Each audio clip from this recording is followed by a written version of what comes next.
সময় আর নদী সর্বদা প্রবাহমান। মানুষের দুঃখ, আনন্দ, রাগ, বিদ্বেষ সব কিছু, হ্যাঁ বুঝলেন, সব কিছুকে একেবারে ধুয়ে মুছে সাফ করে নিয়ে যেতে পারে এই নদী। সময়ের গ্রাসে কখন যেন মানুষটা নিজেই হারিয়ে যায়, তাই তার চিত্ত, চাঞ্চল্য সব কিছু হারিয়ে যায় সময়ের অতল গভীরে। যার একটা ক্ষীণ রেশ মাত্র শুধু রয়ে যায় হয় বইয়ের পাতায়, নতুবা অন্য কোনো মানুষের মস্তিষ্কের লুকিয়ে থাকা কোনো এক গহ্বরে। এভাবেই জীবন চলে, সত্যির পিঠে মিথ্যে আর মিথ্যের পিঠে সত্যি বারবার ফিরে ফিরে আসে প্রবাহের বিভিন্ন ঢেউয়ের হাত ধরে। কিন্তু সত্যি বাস্তবটা ততদিনে মুছে যায় সম্পূর্ণ। আচ্ছা বলুন তো, আমরা কি জাতিস্বর কি জানি না? আলবাত জানি। যখন কোনো মানুষ তার বর্তমান জন্মে আগের জন্মের কোনো কথা মনে করে ফেলতে পারে, তখন তাকে বলে জাতিস্বর। কিন্তু তাতে তো তার বর্তমানটা বদলে যায় না, তাই না? কিন্তু যদি ধরুন এরকমটা হলো, কোনো মানুষ সেই নদীর বয়ে যাওয়া স্রোতের উল্টো দিকে দাঁড় বেয়ে এসে পৌঁছলো বর্তমানে, অতীতের কোনো অপূর্ণ কাজকে সম্পূর্ণ করার দাবি নিয়ে, তবে তাকে আমরা কি বলবো? Time travel. কিন্তু সে যাই হোক, টাইম ট্রাভেল বা জাতিস্বর আসলে সবটাই মানুষের মস্তিষ্কের নানা জটিল গণনার কারচুপি। অতীত, বর্তমান আর ভবিষ্যৎ, এই তিনের মাঝে একটা সেতু নির্মাণ করে চলেছে এই মস্তিষ্ক। নদী বা সময়ের মতো সে সর্বদা একমুখী নয়। সত্যি কথা বলতে কি, মানুষের মস্তিষ্কের গতি প্রকৃতি এতটাই জটিল যে অন্য কারোর পক্ষে তা আগে থাকতে অনুধাবন করা প্রায় অসাধ্য। কারণ মস্তিষ্ককে এছাড়াও খোঁজ রাখতে হয় আর কিছু নিত্য প্রবৃত্তি, যেমন ধরুন লোভ, হিংসা, অহংকার, দম্ভ আর সবশেষে প্রতিশোধ স্পৃহা তার নিত্য সঙ্গী। এইসব মিলিয়েই জীবনের ধারা। একমুখী নদী কিংবা সময়ের ধারাও মাঝে মাঝে স্তব্ধ করে দিতে পারে এই প্রবৃত্তিগুলো কোনো কোনো মানুষের জীবনে। এইভাবেই হঠাৎ করে একদিন অতীত থেকে বলু এসে হাজির হয় উজানের জীবনে। কথায় কথায় উজান জানতে পারে ওর সামনে খুব বিপদ, আর সেই বিপদ থেকে সাবধান করতেই বলু এসেছে ওর কাছে এই বর্তমানে। এ কি বাস্তবে সম্ভব, নাকি অসম্ভব কিছুকে সম্ভব করে দেখানোর প্রচেষ্টা, অথবা সম্পূর্ণটাই সেই মস্তিষ্কের খেলা?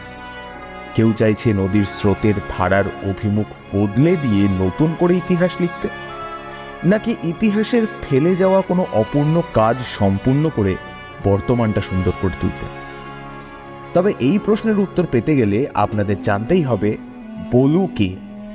সে কি তবে সত্যিই বর্তমানে এসেছিল টাইম ট্রাভেল করে, সময়ের গতিপ্রবাহের বিপরীতে গিয়ে, নাকি রহস্য আরো অন্য জায়গায়, যা আমার আপনার বিচার ক্ষমতার ঊর্ধ্বে? কারণ সেই পরিকল্পনার মূল চালিকা শক্তি সেই মানবিক প্রবৃত্তিগুলি, লোভ, হিংসা, প্রতিশোধ স্পৃহা, আর যেগুলির লক্ষ্য একমাত্র ধ্বংস।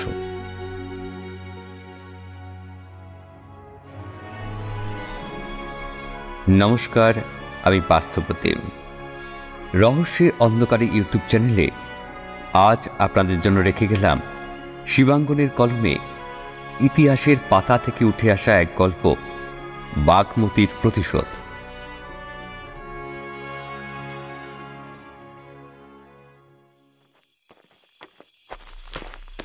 পাহাড়ের ধাপে ধাপে ধীর পায়ে উঠে আসে দুই সশস্ত্র রক্ষী, যাদের এক হাতে ধরা উদ্ধত তরবারি, মাথার কেশবন্ধনী তারা খুলে রেখে এসেছে নিচেই। এটাই এই দেশের প্রথা। মৃত্যু পথযাত্রীকে তার অন্তিম যাত্রায় নিয়ে যেতে শিরস্ত্রাণ খুলে রাখেন রক্ষীরা। তাদের অন্য হাতে ধরে রাখা একটা মোলায়েম রেশমের বস্তা। বেশ ভারী হওয়ায় সেই বস্তাটি টেনে পাহাড়ের ধাপিতে তুলতে বেশ কষ্টই হচ্ছে ওই প্রহরী দুজনে। তাছাড়া রাত দ্বীপ্রহরের পর থেকে হালকা বৃষ্টি পড়ছে। এমনিতেই আজ অমাবস্যা, বাকি পৃথিবীতে অন্যান্য দিনের তুলনাতে একটু বেশিই অন্ধকার হওয়ার কথা। তবে এখানে পাহাড়ের নিজস্ব একটা আবছা আলো আছে। কথিত আছে পশুপতিনাথ মন্দিরে ভগবান মহাদেবের মস্তক বিরাজ করছে, আর চন্দ্রমৌলি মহাদেবের মাথায় অবস্থান করছেন ক্ষীণ চন্দ্রদেব। মহামৃত্যুঞ্জয়ের স্পর্শে তিনি অবিনশ্বর, তাই সবসময় একটা প্রচ্ছন্ন আলো থাকে এখানকার পাহাড়ে। লোকে বলে এই আলো নাকি পশুপতিনাথ মন্দিরের গর্ভগৃহ থেকে উঠে আসে। সে ঘন ঘোর অমাবস্যা হলেও পশুপতিনাথের মস্তকের ক্ষীণ চন্দ্রর আলোকতে কখনো বিনষ্ট হয় না। আর এ কথাও সত্য, অমাবস্যাতেই এই চন্দ্রপ্রভা বেশি ভালো করে প্রতিভাত হয়। এখানকার মানুষজনের মনে এটাই বিশ্বাস। চরম হতাশাতেও তাই মানুষজনরা আশা ছাড়েন না। তারা বিশ্বাস করেন ভগবান পশুপতিনাথের আশীর্বাদ সব সময় তাদের উপর আছে, আর সেই আলো পাহাড়ের প্রতিটা প্রস্তরে প্রতিফলিত হয়ে সৃষ্টি করে এই অপার্থিব আলোর মায়াজাল। আর সেই স্বর্গীয় আলোক দুটিকে সম্বল করেই সেই দুই প্রহরী ধীর পায়ে এগিয়ে চলেন উপরের দিকে, রাজনের নির্দিষ্ট করে রাখা প্রস্তর প্রকোষ্ঠ উদ্দেশ্যে। পাহাড়ের খাঁজে খাঁজে পা রেখে অত্যন্ত সতর্কতার সাথে ওনারা উঠে আসেন একটা বড় পাথর বাঁধানো চাতাল মতো জায়গায়। ওই মোলায়েম রেশমের মধ্যে যে বন্দিনী আছেন তিনি তখনও তন্দ্রাচ্ছন্ন। তীব্র মাদকের প্রয়োগে তিনি একটা ঘোরের মধ্যে রয়েছেন।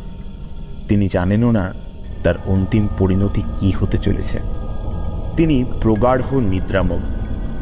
তার শরীরে রাজরানীর অলঙ্কার, মাথায় সোনার মুকুট, গলায় 7 নড়ি হার, 10 আঙুলে নানা মণিমুক্ত খচিত আংটি, সোনার সুতোয় কাজ করা রাজকীয় জমকালো শাড়ি, আর সব থেকে বড় কথা তার কোমর বন্ধ। এটি রাজ পরম্পরার নিদর্শন। রাজবংশের প্রতীক এই কোমরবন্ধ।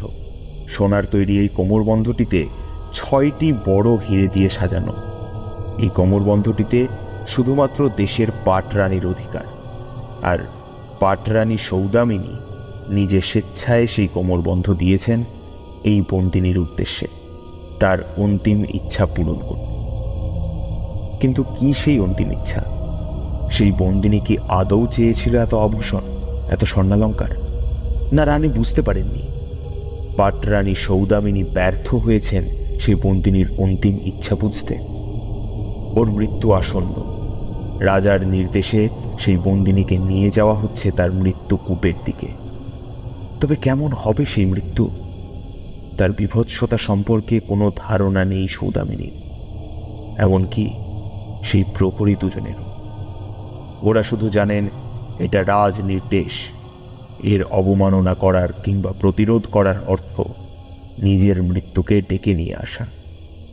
তাই যখন রানীর সামনে দিয়ে সেই বন্দিনীকে নিয়ে যাওয়া হয় তখনও তিনি বাকরুদ্ধ ছিলেন।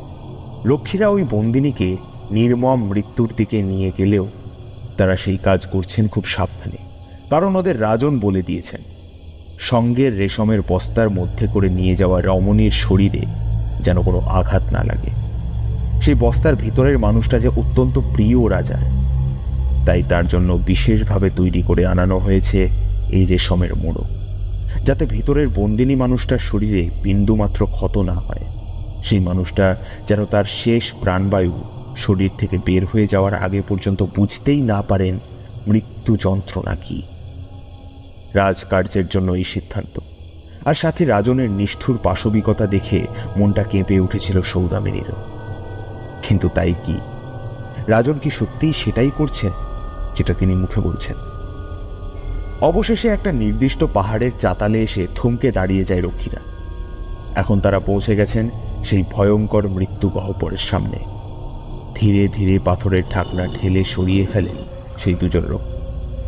আর ঠিক তখনই ভিতরটা দেখেই ওনাদের হৃদস্পন্দন স্তব্ধ হয়ে যায়। ভয়ে কেঁপে ওঠেন ওই দুই রক্ষী। বন্দির ভয়ানক অন্তিম পরিণতির কথা মনে হলেও নিজেদের কথা ভেবেই মনটা শিউরে ওঠে ওনাদের। রাজন বলে দিয়েছেন বন্দিনী যেন ওই গহ্বরে সজ্ঞানে প্রবেশ করে, আর মৃত্যুর আগে ওর প্রতিটা আর্ত চিৎকার যেন উনি নিজের কানে শুনতে পান। সেই আজ্ঞা পালনের জন্য শায়িত নিদ্রিত বন্দিনীর মুখে হিম শীতল জলের ছিটে দিয়ে জাগিয়ে তোলা হয় তাকে। শীতল স্পর্শে একটু যেন নড়ে ওঠেন সেই বন্দিনী। ঘোর কাটতে অবাক চোখে সেই রমণী তাকিয়ে থাকে রক্ষী দুজনের দিকে। শূন্য সে দৃষ্টি, শুধু তাতে একরাশ প্রশ্ন। বিগত কয়েকদিনের ঘটনা পরম্পরায় সেই বন্দিনী নিজেও বুঝতে পেরেছিলেন মৃত্যুদণ্ডই তার জন্য অপেক্ষা করে আছে। হয় মুণ্ডচ্ছেদ, নতুবা তাকে গলায় ফাঁস লাগিয়ে ঝুলিয়ে দেওয়া হবে শহরের কেন্দ্রে, সাথে জুটবে এক রাশ অপমান ও লাঞ্ছনা। এই দুটি পরিণতির জন্যই মানসিক প্রস্তুতি নিয়ে এসে রেখেছিল। কিন্তু এ কোন অজানা শাস্তির বিধান তাকে দিলেন রাজাধিরাজ প্রতাপ মল্ল? খোলাটে চোখে একবার চারপাশটা তাকিয়ে দেখে নেন সেই বন্দিনী। পাহাড়ের উঁচুতে ঠান্ডা শীতল বাতাস এসে ছুঁয়ে যায় ওনার শরীরকে। কোমরে বাঁধা কোমর বন্ধ খুলে রক্ষীদের একজনের হাতে দেন সেই বন্দিনী। ধীরে ধীরে তিনি ব্যাপারটা বুঝতে পেরেছেন। জনসমক্ষে তাকে শাস্তি দিতে গেলে প্রজাদের মনে বিরূপ প্রতিক্রিয়া হতে পারে, তাই সব ব্যবস্থা করা হয়েছে এই রাতের অন্ধকারে।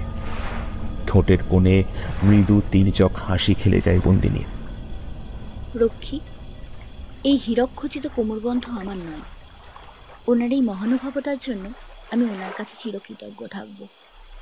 তবে এ বস্তু রাজ পরম্পরার প্রতীক, কিন্তু এ তো আমি চাইনি। এতে আমার কোনো অধিকার নেই। এ সম্মান রানী সৌদামিনীরই থাক। আমি চেয়েছিলাম খুব সামান্য একটা বস্তু।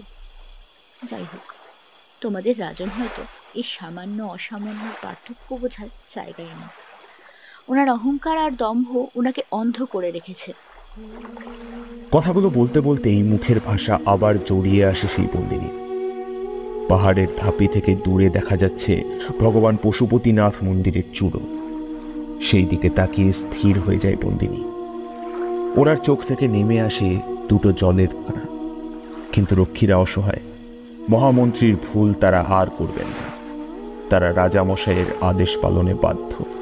ওরা ধীরে ধীরে সেই বন্দিনীকে নামিয়ে দেন এই পাথরের গর্তের অতলে, যেখানে শিকারের জন্য অপেক্ষা করে আছে লক্ষ লক্ষ মাংসাশী জোঁকের দল। রাজন বলে দিয়েছিলেন ওই বন্দিনীর শরীর যখন খুবলে খেতে শুরু করবে সেই জোঁকরা, তখন যেন তার প্রতিটা আর্ত চিৎকার উনি শুনতে পান। কিন্তু তাকে অবাক করে দিয়ে সেই বন্দিনী নিশ্চুপ থেকে যান। শুধু ওনার দু চোখে তখন আগুনের তেজ, যেন কোনো যন্ত্রণা তাকে ছুঁয়ে যেতে পারে না। শুধু ওনার মনের ভিতরের প্রতিশোধ স্পৃহা প্রতিফলিত হয় ওনার চোখে। কিছুক্ষণ দাঁড়িয়ে থেকে সেই মৃত্যু গহ্বরের দরজা বন্ধ করে দেয় রক্ষীরা। কিন্তু ততক্ষণে সেই ক্ষুধার্ত জোকের দল শুষে নিতে শুরু করেছে টাটকা নর রক্ত। কিন্তু সেই বন্দিনীর মুখে এতটুকুও কষ্টের অভিব্যক্তি নেই, বরং তার চোখে তীব্র ঘৃণা আর তার চোখের দিকে তাকিয়ে থাকতে পারেন না রক্ষীরা। সেই দৃষ্টি যেন তাদেরকে ধ্বংস করে দেবে। তাই নিজেদের রক্ষার্থে তারা তাড়াতাড়ি করে ঢাকনা বন্ধ করে নেমে আসে নিচে।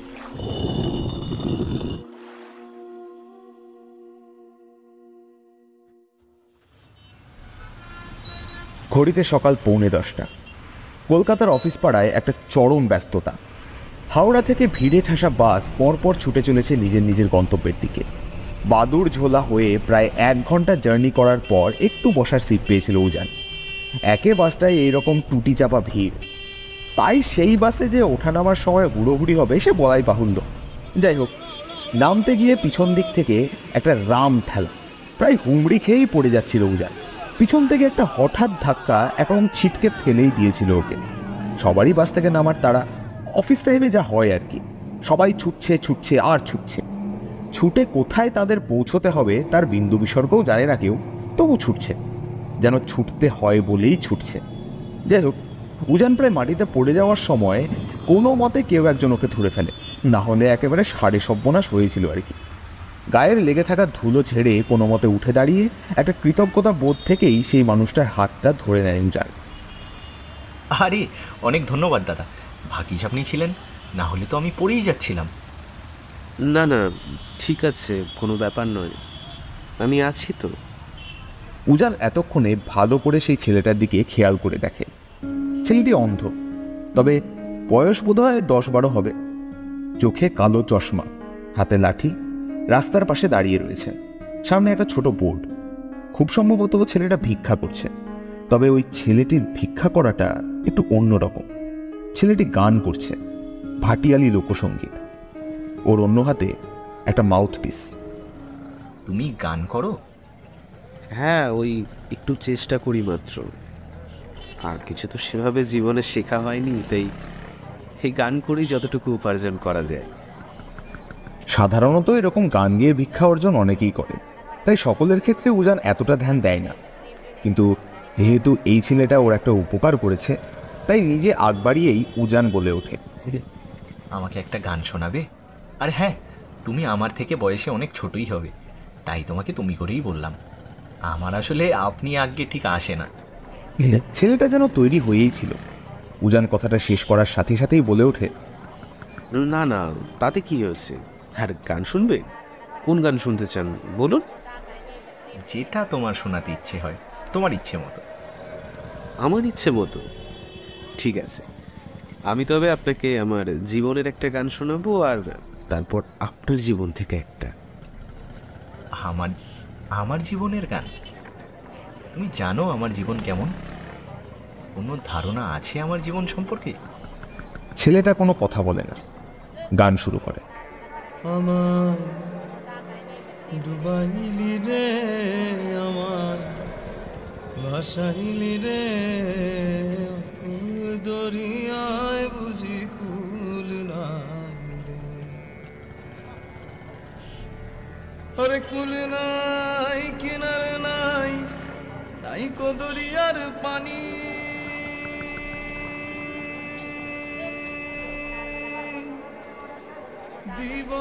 উজান মন্ত্রমুগ্ধের মতো শুনতে থাকে ওর গান। ও ততক্ষণে বুঝে যায় এটা এই ছেলেটার ভিক্ষা করার একটা নতুন স্টাইল। ওর জীবনের গান বললে লোকে বেশি মনোযোগ দিয়ে শুনবে, আর ওকে 2 পয়সা বেশি ভিক্ষা দেবে, তাই এই পদ্ধতি। মনে মনে ওর ভিক্ষা চাওয়ার পদ্ধতির তারিফ করে উজান। ওদিকে সেই ছেলেটা গান শেষ করে চুপ করে দাঁড়িয়ে, তবে এখন যেন ছেলেটা মন দিয়ে কিছু একটা ভাবছে। কি গো, বললে যে এবার আমার জীবনের থেকে গান শোনাবে, তার কি হলো? কি শোনাবে, শোনাও। এই দেখো, গাইলাম তো, এটাই তো আমার জীবনের গান। এবার তোমার জীবন থেকে। কি যে বলো, এটা তো খুব জনপ্রিয় একটা লোকসঙ্গীত। তোমার জীবনের গান হতে যাবে কেন? আমি তো এটা আমার অনুষ্ঠানে প্রায়ই বাজাই, আমার খুব ভালো লাগে শুনতে। হ্যাঁ, সে তো তোমার ভালো লাগবে। আমার জীবনের গান বলি তো তোমার এত ভালো লাগে। হ্যাঁ, কি বললে? সে পরে শুনবে খন, তবে আপনার এখন গান শুনতে গেলে চলবে না, স্টুডিওতে যেতে হবে না। আপনি পা চালিয়ে যান, ওরা আপনার জন্য অপেক্ষা করে আছে। উজান জানে ওর হাতে এখন যথেষ্ট সময় আছে। ওর স্লটের সময় সকাল 11:30। এখনও হাতে ঢের সময়। রাস্তাটা পার হলেই তো ওর রেকর্ডিং স্টুডিও। ও হেসে ফেলে ছেলেটার চাতুরিতে। যেই না চেপে ধরলো, অমনি কথা ঘোরাচ্ছে। আচ্ছা আচ্ছা, আমার এখন তাড়া আছে তাই না? আর সেটা আমি জানি না, তুমি জানো? বাহ, বেশ বেশ। জানি তো, আমি সব জানি। কিন্তু এখন আপনি যান। গোবর্ধন বাবু আপনাকে অনেকক্ষণ ফোনে ধরার চেষ্টা করছিলেন, পাচ্ছেন না। উনি কিন্তু বেশ রেগে আছেন আপনার উপর। ও, তুমি গোবর্ধন বাবুকেও চেনো দেখছি, খুব ভালো।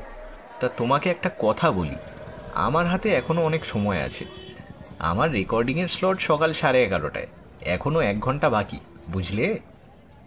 সে তো ঠিকই, কিন্তু আপনার আগে যে স্লটটা ছিল তিনি আসতে পারেননি, তাই গোবর্ধন বাবু আপনাকে আগে ডেকে নিতে চাইছেন। বাহ, বেশ ভালো গল্প বলো তো। গোবর্ধন বাবু আমাকে ডেকে নিতে চাইছিলেন, সেটা উনি আমাকে না বলে তোমাকে বলেছেন? বাহ, খাসা ব্যাপার তো। না না, আমাকে বলবেন কেন? আপনাকেই তো ফোন করছিলেন, কিন্তু আপনার ফোনটা তো বাড়িতে ফেলে এসেছেন, তাই বাধ্য হয়ে। আমি ফোনটা বাড়িতে ফেলে এসেছি? দেখো, ফাজলামি করার একটা সীমা আছে কিন্তু। কথাটা বলেই উজান ওর পকেটে হাত দেয়। ওর মোবাইলটা নেই। তারপরেই ওর পিঠের ব্যাগটা টেনে দেখতে থাকে ব্যাগে মোবাইলটা আছে কিনা। থাকলে ওই অন্ধ ছেলেটাকেও প্রমাণ করে দিতে পারবে ও ভুলভাল বকছে, আর যেটা বলছে সেটা ওর নিছক কল্পনা ছাড়া আর কিচ্ছু নয়। ব্যাগে আপনার মোবাইল ফোন নেই, বাড়িতে পড়ে আছে আপনার রাইটিং টেবিলে গীতবিতানের পাশে। কাল রাতে তো আপনি সেলফে তুলে রাখতে ভুলে গিয়েছিলেন, আর আজ সকাল হতে তাড়াতাড়ি করে বেরিয়ে আসলেন। উজান কেমন যেন একটু ঘাবড়ে যায়। এ কথাটা ঠিক, গতকাল সন্ধ্যায় ও গীতবিতানটা নিয়ে বসেছিল, সামনের রবীন্দ্র জয়ন্তীতে ও আর রচনা একটা ডুয়েট শ্রুতি নাটক উপস্থাপনা করবে ঠিক করেছে। তারই প্রস্তুতিতে গতকাল ও আর রচনা বসেছিল গীতপিতানটা নিয়ে, আর সেটা টেবিলের ওপরই রয়ে গিয়েছিল। কিন্তু তার পাশে ওর মোবাইল ফোনটা রয়ে গেছে এটা তো ও জানতো না। আর তন্ন তন্ন করে খুঁজেও ব্যাগে ওর মোবাইল ফোনটা খুঁজে পায় না উজান। তবে কি এই অন্ধ ছেলেটা সত্যি কথা বলছে? কিন্তু সেটাই বা কি করে সম্ভব? ও এত কিছু কি করে জানবে? কিন্তু তুমি আমাকে বলো, এই কথাটা তুমি কি করে জানলে? দাদা সে আমি পরে বলবো, আপনি এখন যান। গোবর্ধন বাবু আপনাকে যোগাযোগ করতে না পেরে কিন্তু রেগে আগুন হয়ে আছেন। আপনি এক্ষুনি যান দাদা। উজান কিছুটা উদ্ভ্রান্তের মতো ছেলেটার দিকে তাকিয়ে থাকে, তারপর চকিতে লাফিয়ে ওঠে। আচ্ছা আচ্ছা, তুমি এখানেই থাকো, আমি এক্ষুনি আসছি। যাবে না কিন্তু, আমার তোমার সাথে কথা আছে। ঠিক আছে দাদা, আমি কোথাও যাব না। আর আমি কোথায় বা যাব? আমাকে যে এখানেই থাকতে হবে। আর আমি তো আপনার জন্য এসেছি। শেষের কথাগুলো শুনতে পায় না উজান। ও ছুট দেয় স্টুডিওর দিকে। ছেলেটার কথা বিশ্বাস করতে একেবারেই মন চাইছে না, কিন্তু ও যেন কিছুতেই ছেলেটার বলা কথাগুলো ভুলতে পারছে না। স্টুডিওতে ঢুকতেই রচনা প্রায় ছুটে আসে। কিরে, কোথায় থাকছিস তুই সারাদিন? আর ফোন করলে ফোনটা ধরিস না কেন? আমি কতবার ফোন করলাম, গোবর্ধনদা কতবার ফোন করলো, আর তুই ফোনটা ধরলিও না। উজান যে ফোনটা বাড়িতে ফেলে এসেছে সেটা জানায় রচনাকে। আর বলিস না, ফোনটা বাড়িতে ফেলে এসেছি রে, তাই তোরা ফোন করলেও আমি বুঝতে পারিনি। কিন্তু কি হয়েছে বলতো? এত সবাই মিলে ডাকাডাকি শুরু করেছিস কেন? আমি কি এক্ষুনি মরে যাচ্ছি নাকি? একটা গাট্টা মারবো। এইসব কি উল্টোপাল্টা কথা বলতো? আসলে আজ সুমন আসতে পারেনি, ওর মা অসুস্থ, নার্সিংহোমে ভর্তি। সে কি রে, কি হয়েছে? কখন হয়েছে? কোনো অ্যাক্সিডেন্ট? কার্ডিয়াক অ্যারেস্ট, তবে সেরকম ম্যাসিভ নয়। তো তোর তো 11:30 থেকে স্টার্ট, তাই গোবর্ধনদা বলছিল তুই যদি সুমনের স্টার্টটাও করে দিস। তাই ইস, খুব ভুল হয়ে গেছে রে। আসলে ফোনটা বাড়িতে ফেলে আসতেই এই বিপত্তি। তা গোবর্ধনটা কোথায়? আমি গিয়ে ম্যানেজ করছি। এই তো অফিস রুমেই তো ছিল, দেখ গিয়ে, ওখানেই থাকবে, আর কোথায় যাবে? হ্যাঁ রে রচনা, সুমন তো বললি আসেনি, তবে এখন ওর স্লটটা নিচ্ছে কে? ম্যানেজ করলি কি করে? সুই রয়ে গেছে। তবে জানিস, আজ একটা ভালো ব্যাপার হয়েছে। আজ ও স্টুডিওতে আসার সময় একটা ছেলেকে দেখেছিল, ওই বড় রাস্তার ওই দিকটায়। ছেলেটা না জন্ম থেকেই অন্ধ, কিন্তু গান গায় অসাধারণ, ভাটিয়ালি লোকসঙ্গীত। সুমি ওকে নিয়ে এসে কোনো মতে স্লটটা ম্যানেজ করেছে। তবে ছেলেটা অসাধারণ গান গায়, পুরো জমিয়ে দিয়েছে জানিস। একটা অন্ধ ছেলের রাস্তার উপারে সুমির সাথে দেখা হয়েছে? কখন বলতো? কখন আবার? সুমি যখন আসছিল তখন, আবার কখন? ও তো বলল গান গেয়ে ছেলেটা ভিক্ষা করছিল, ঠিক বাস স্ট্যান্ডে শেডটার ওপাশে দাঁড়িয়ে। সুমি তো একটু আগেই এসে যায়, তখনই ওর সঙ্গে কথা হয়েছিল। জানিস তো, আমি যখন আসছিলাম, মানে ধর এই মিনিট 2-3 আগেও ঠিক এই রকমই একটা ছেলেকে ওখানে দেখলাম, জন্মান্ধ, খুব সুন্দর গান করছিল। কিন্তু এই ছেলেটা তো অন্য ছেলে, তাই না? সুমির সাথে যেই ছেলেটার দেখা হয়েছে সে তো বলছিস এখানে আছে, তাই তো বললি? হ্যাঁ, মানে আমি তো সেই রকমই জানি। তাও তুই একটা কাজ কর, একবার রেকর্ডিং রুমে গিয়েই দেখ না। ছেলেটাকে দেখলে হয়তো তুই চিনতে পারবি, তাই না? সেই ভালো, বরং একবার দেখেই আসি। উজান প্রায় ছুটে এগিয়ে আসে রেকর্ডিং রুমের দিকে। কাঁচের দরজার বাইরে থেকেই দেখতে পায় ওই ছেলেটাই বসে আছে সুমির সাথে। তখন শ্রোতাদের একটা গান শোনানো হচ্ছে, তাই ওদের দুজনের আপাতত একটু গ্যাপ। বংশা চলে সাই ভাষানে সাগরের বানে,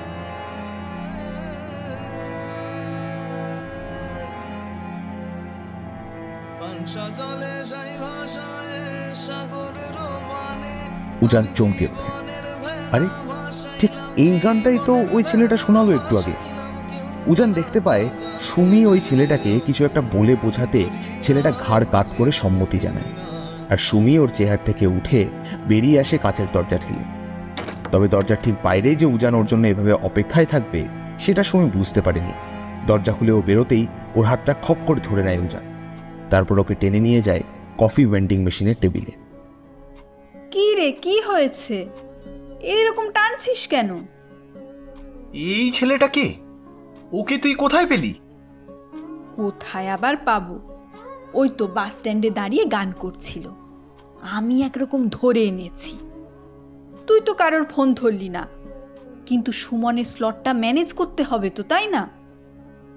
কিন্তু কেন বলতো? না এমনি, যাই হোক, তোর হয়ে গেলে ওই ছেলেটাকে কিন্তু ছাড়বি না, ওকে বসিয়ে রাখবি। ওর সাথে আমার একটু দরকার আছে, ঠিক আছে? জো হুকুম স্যার। আমাদের প্রোগ্রামটা হয়ে গেলে আমি ওকে ভিজিটার রুমে বসতে বলছি, আর গোবর্ধনদাকে বলে একটা লাঞ্চ প্যাকেট আনিয়ে দিচ্ছি। তোর তো 11:30 থেকে, তোর হয়ে গেলে তুই ওর সাথে কথা বলে নিস। আমি এবার যাই রে। ঠিক আছে, তাই হবে। তুই ওর থেকে জেনে নে ও কি খাবে, চিকেন না মাটন। আমাকে টেক্সট করে দিস, আমি অর্ডার করে দিচ্ছি। ওকে, ঠিক আছে।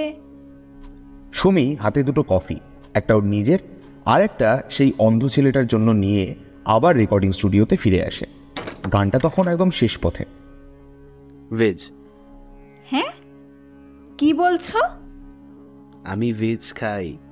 ওই যে উজানদা আপনাকে মেসেজ করে দিতে বললেন না আমি কি খাবো, মানে চিকেন না মাটন, আমি ওসব কিছুই খাই না, তাই বললাম আমি ভেজ খাবো।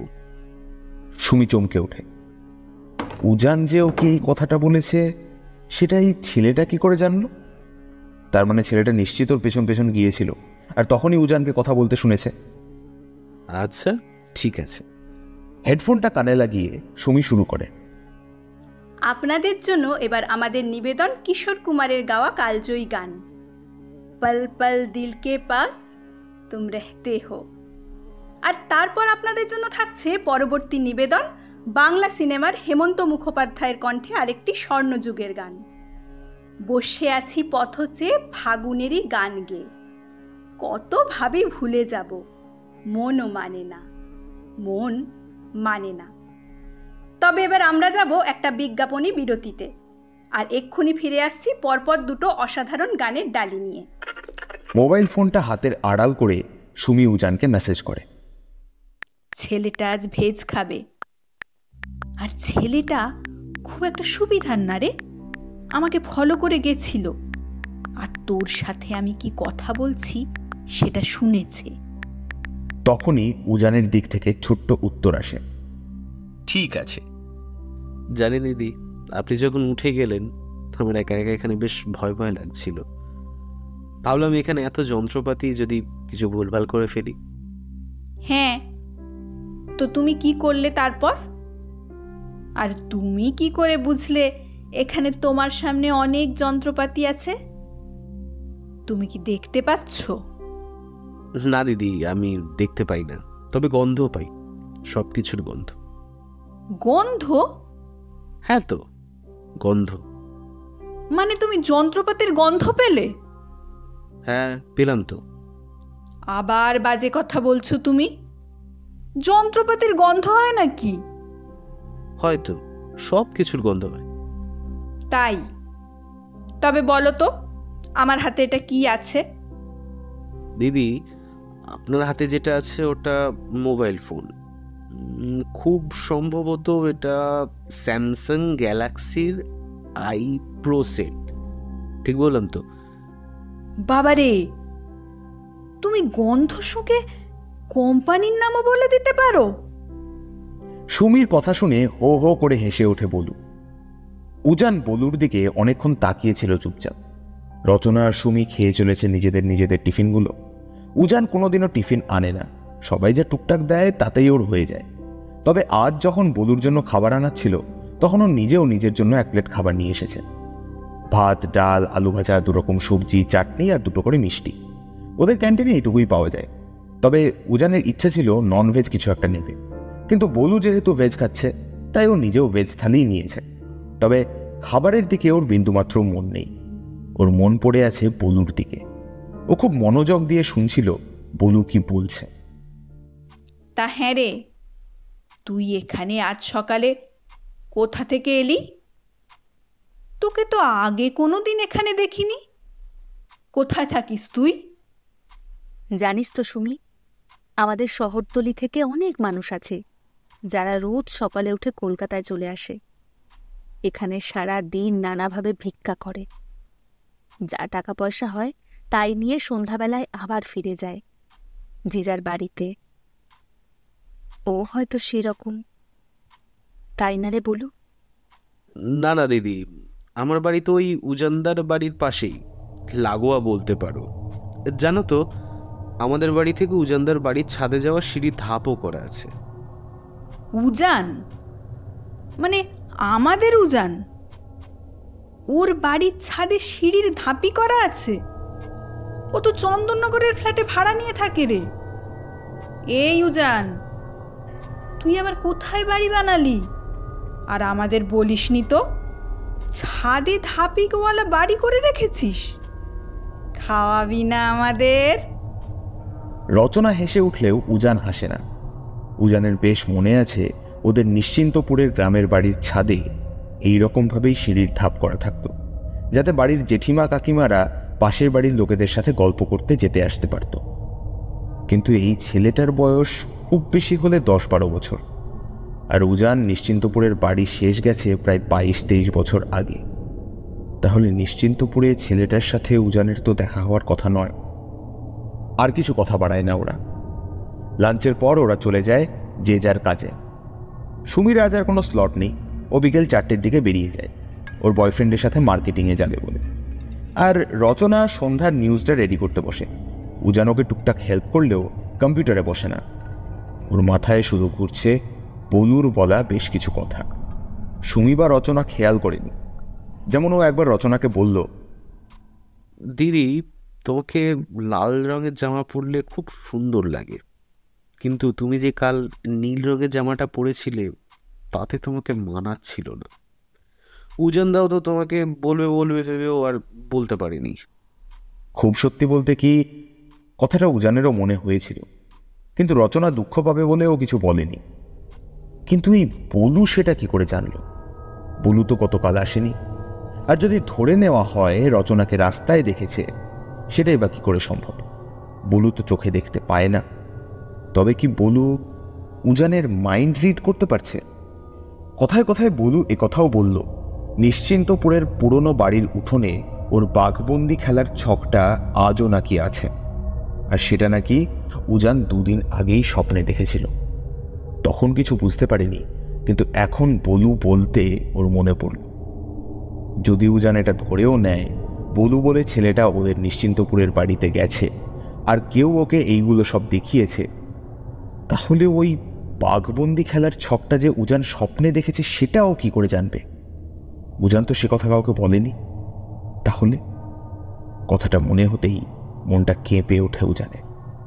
বলু এগুলো কি করে জানতে পারছে? আর ছেলেটা কোথা থেকেই বা এলো? ও তো এতদিন অফিসে আসছে, কোনোদিন তো ওকে বাস স্ট্যান্ডের সামনে দেখেনি। হঠাৎ একটা কথা মনে হতেই সবটা যেন গুলিয়ে যায় উজানে। ওর সাথে বলুর দেখা হয় বাস স্ট্যান্ডে, কিন্তু রচনা তো বলেছিল সুমি ওকে স্টুডিওতে নিয়ে এসেছে প্রায় আধ ঘন্টা আগে।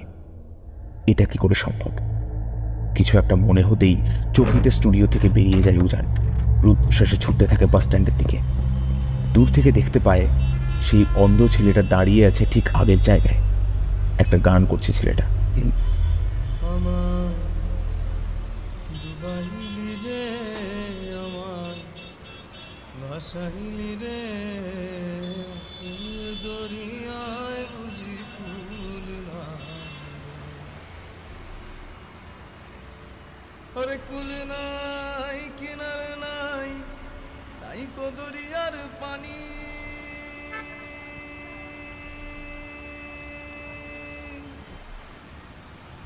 প্রায় হাঁপাতে হাঁপাতে রাস্তা পার হয়ে ছেলেটার কাছে পৌঁছয় উজান। এ কি দাদা, হাঁপাচ্ছ কেন? এভাবে কেউ রাস্তা পার হয়? ও তো গাড়ি যাচ্ছে, বলো তো। উজান এতক্ষণে একটা ব্যাপার বুঝতে পেরেছে। এই ছেলেটাকে সাধারণ আর 5টা অন্ধ প্রতিবন্ধী ছেলে বলে ভেবে নিলে মস্ত বড় ভুল হবে। কি রে, তুই এখানে কখন এলি? আসবো আর কখন? আমি তো সকাল থেকে এখানেই আছি। তোমার সাথে তো দেখা হলো সকালে, মনে নেই? হ্যাঁ হ্যাঁ, মনে আছে। কয়েক মুহূর্ত কিছু একটা ভেবে নিয়েই উজান জিজ্ঞেস করে, আচ্ছা বলু, আমাকে একটা কথার উত্তর দিবি? বলো দাদা।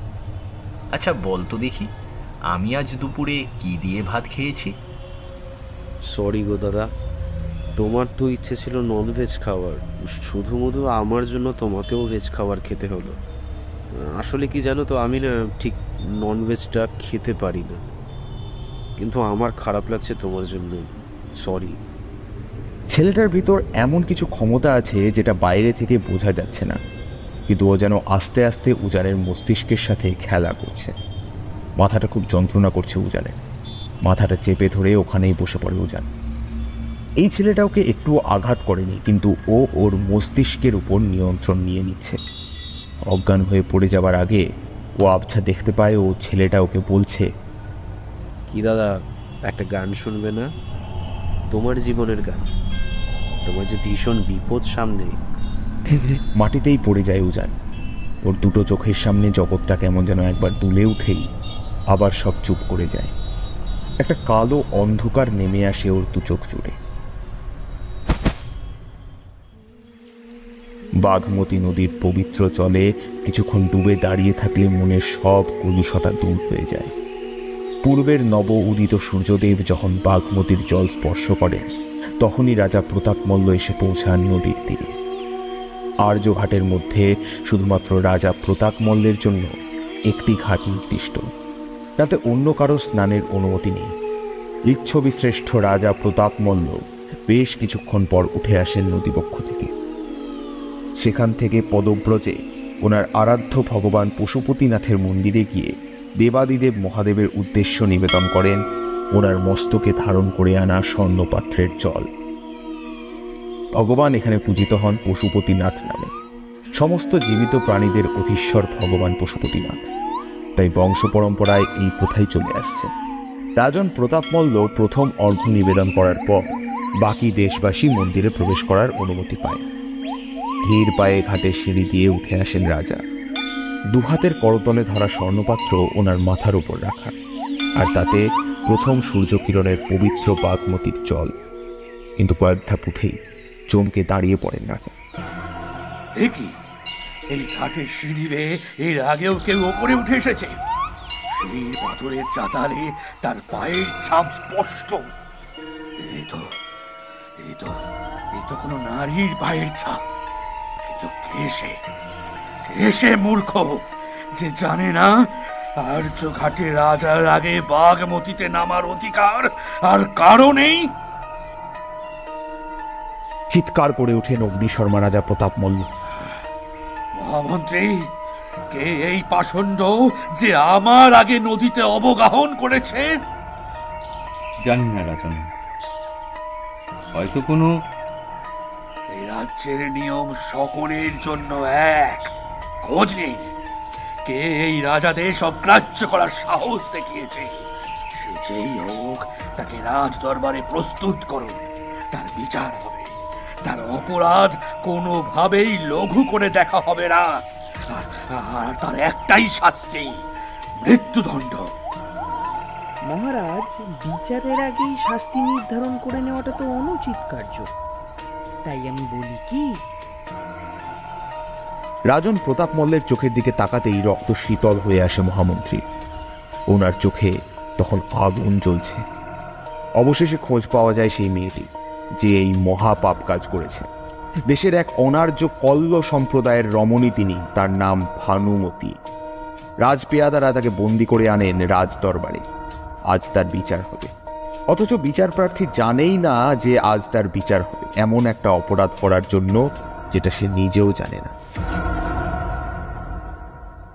মহারাজ, এই সেই মহাপাপী রমণী যে আর্যঘাটে নেমে আপনার আগে বাগমতীর জল স্পর্শ করে তাকে অপবিত্র করেছে।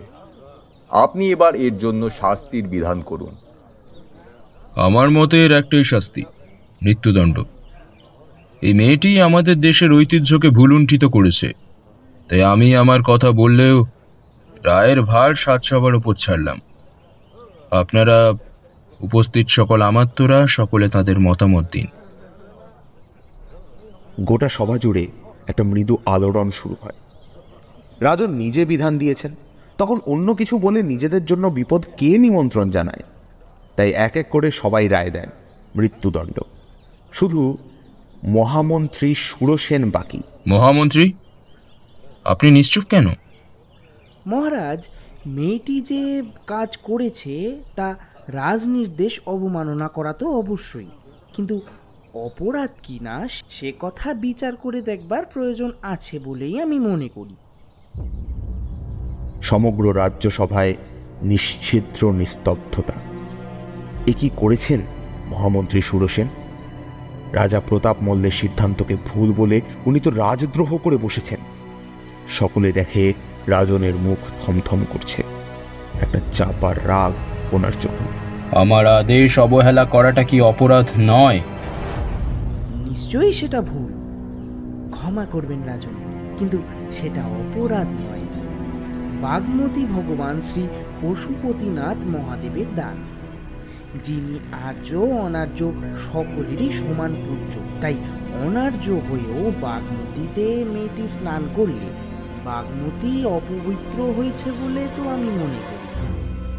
তবে তুমি কি মনে করো? মহারাজ, আমার মনে হয় ওই অনার্য রমণীকে মৃত্যুদণ্ড দেওয়া অধিক গুরুতর শাস্তি হয়ে যাবে। ওকে রাজনির্দেশ অবমাননা ও অগ্রাহ্য করার অপরাধে সর্বাধিক কারাদণ্ড দেওয়া যেতেই পারে। এরপর আপনার বিচার। কিছুক্ষণ স্থির হয়ে থাকেন রাজা প্রতাপ মল্ল। তারপর কিছু একটা ভেবে ঈষৎ মাথা নেড়ে বলে ওঠেন, আমি ওই রমণীকে দেখতে চাই। অপরাধীকে নিয়ে আসা হোক রাজদরবারে আমার সামনে। কয়েক মুহূর্তের মধ্যে সশস্ত্র প্রহরীর দল রাজদরবারে নিয়ে আসে এক সম্পূর্ণ রেশমের আবরণে আবৃত এক নারী। রাজন, এই সেই মহাপাপী রমণী যে আপনার নির্দেশ অগ্রাহ্য করে বাগমতীর জল স্পর্শ করেছে। ওকে এভাবে অবারিত করা কেন? রাজন, এই রমণী অনার্য, অস্পৃশ্য সম্প্রদায়ের। ওর দৃষ্টি এই পবিত্র রাজসভায় পড়লে রাজসভার পবিত্রতাই বিনষ্ট হতে পারে। আর তাছাড়া এই অনার্য নারীকে আমরা যখন গ্রেফতার করি তখন ও ওর স্বামীর সাথে একান্তে ছিল। ওর স্বামী বাধা দিলে তাকে প্রহরীরা হত্যা করে আর একে নিয়ে আসে রাজসভায়। কিন্তু সেই মুহূর্ত থেকে ওর পোশাক পরিচ্ছদ মূলত এই নারী নিবারণ বিবস্ত্রা। তাই ওকে এভাবে ঢেকে রাজসভায় আনতে পারে। সুরসেনের কথা শুনে ঈষৎ কম্পিত হয়ে ওঠেন রাজন প্রতাপ মল্ল। ওনার ডান পাটা হঠাৎ কেঁপে ওঠে, আর সেটা সুরসেনের নজর এড়ায় না পাশে বসে থাকা পাটরানী সৌদামিনীরও। আমি বলি কি রাজন, এই অপরাধী নারীকে কারাগারে পাঠানো হোক। আপনি যদি চান তবে আপনি ওর সাথে কারাগারে গিয়েই দেখা করতে পারেন। না, তার কোনো প্রয়োজন নেই মহামন্ত্রী। আমার মনে হয় এই নারীর উপযুক্ত শাস্তি মৃত্যুদণ্ডই হওয়া উচিত।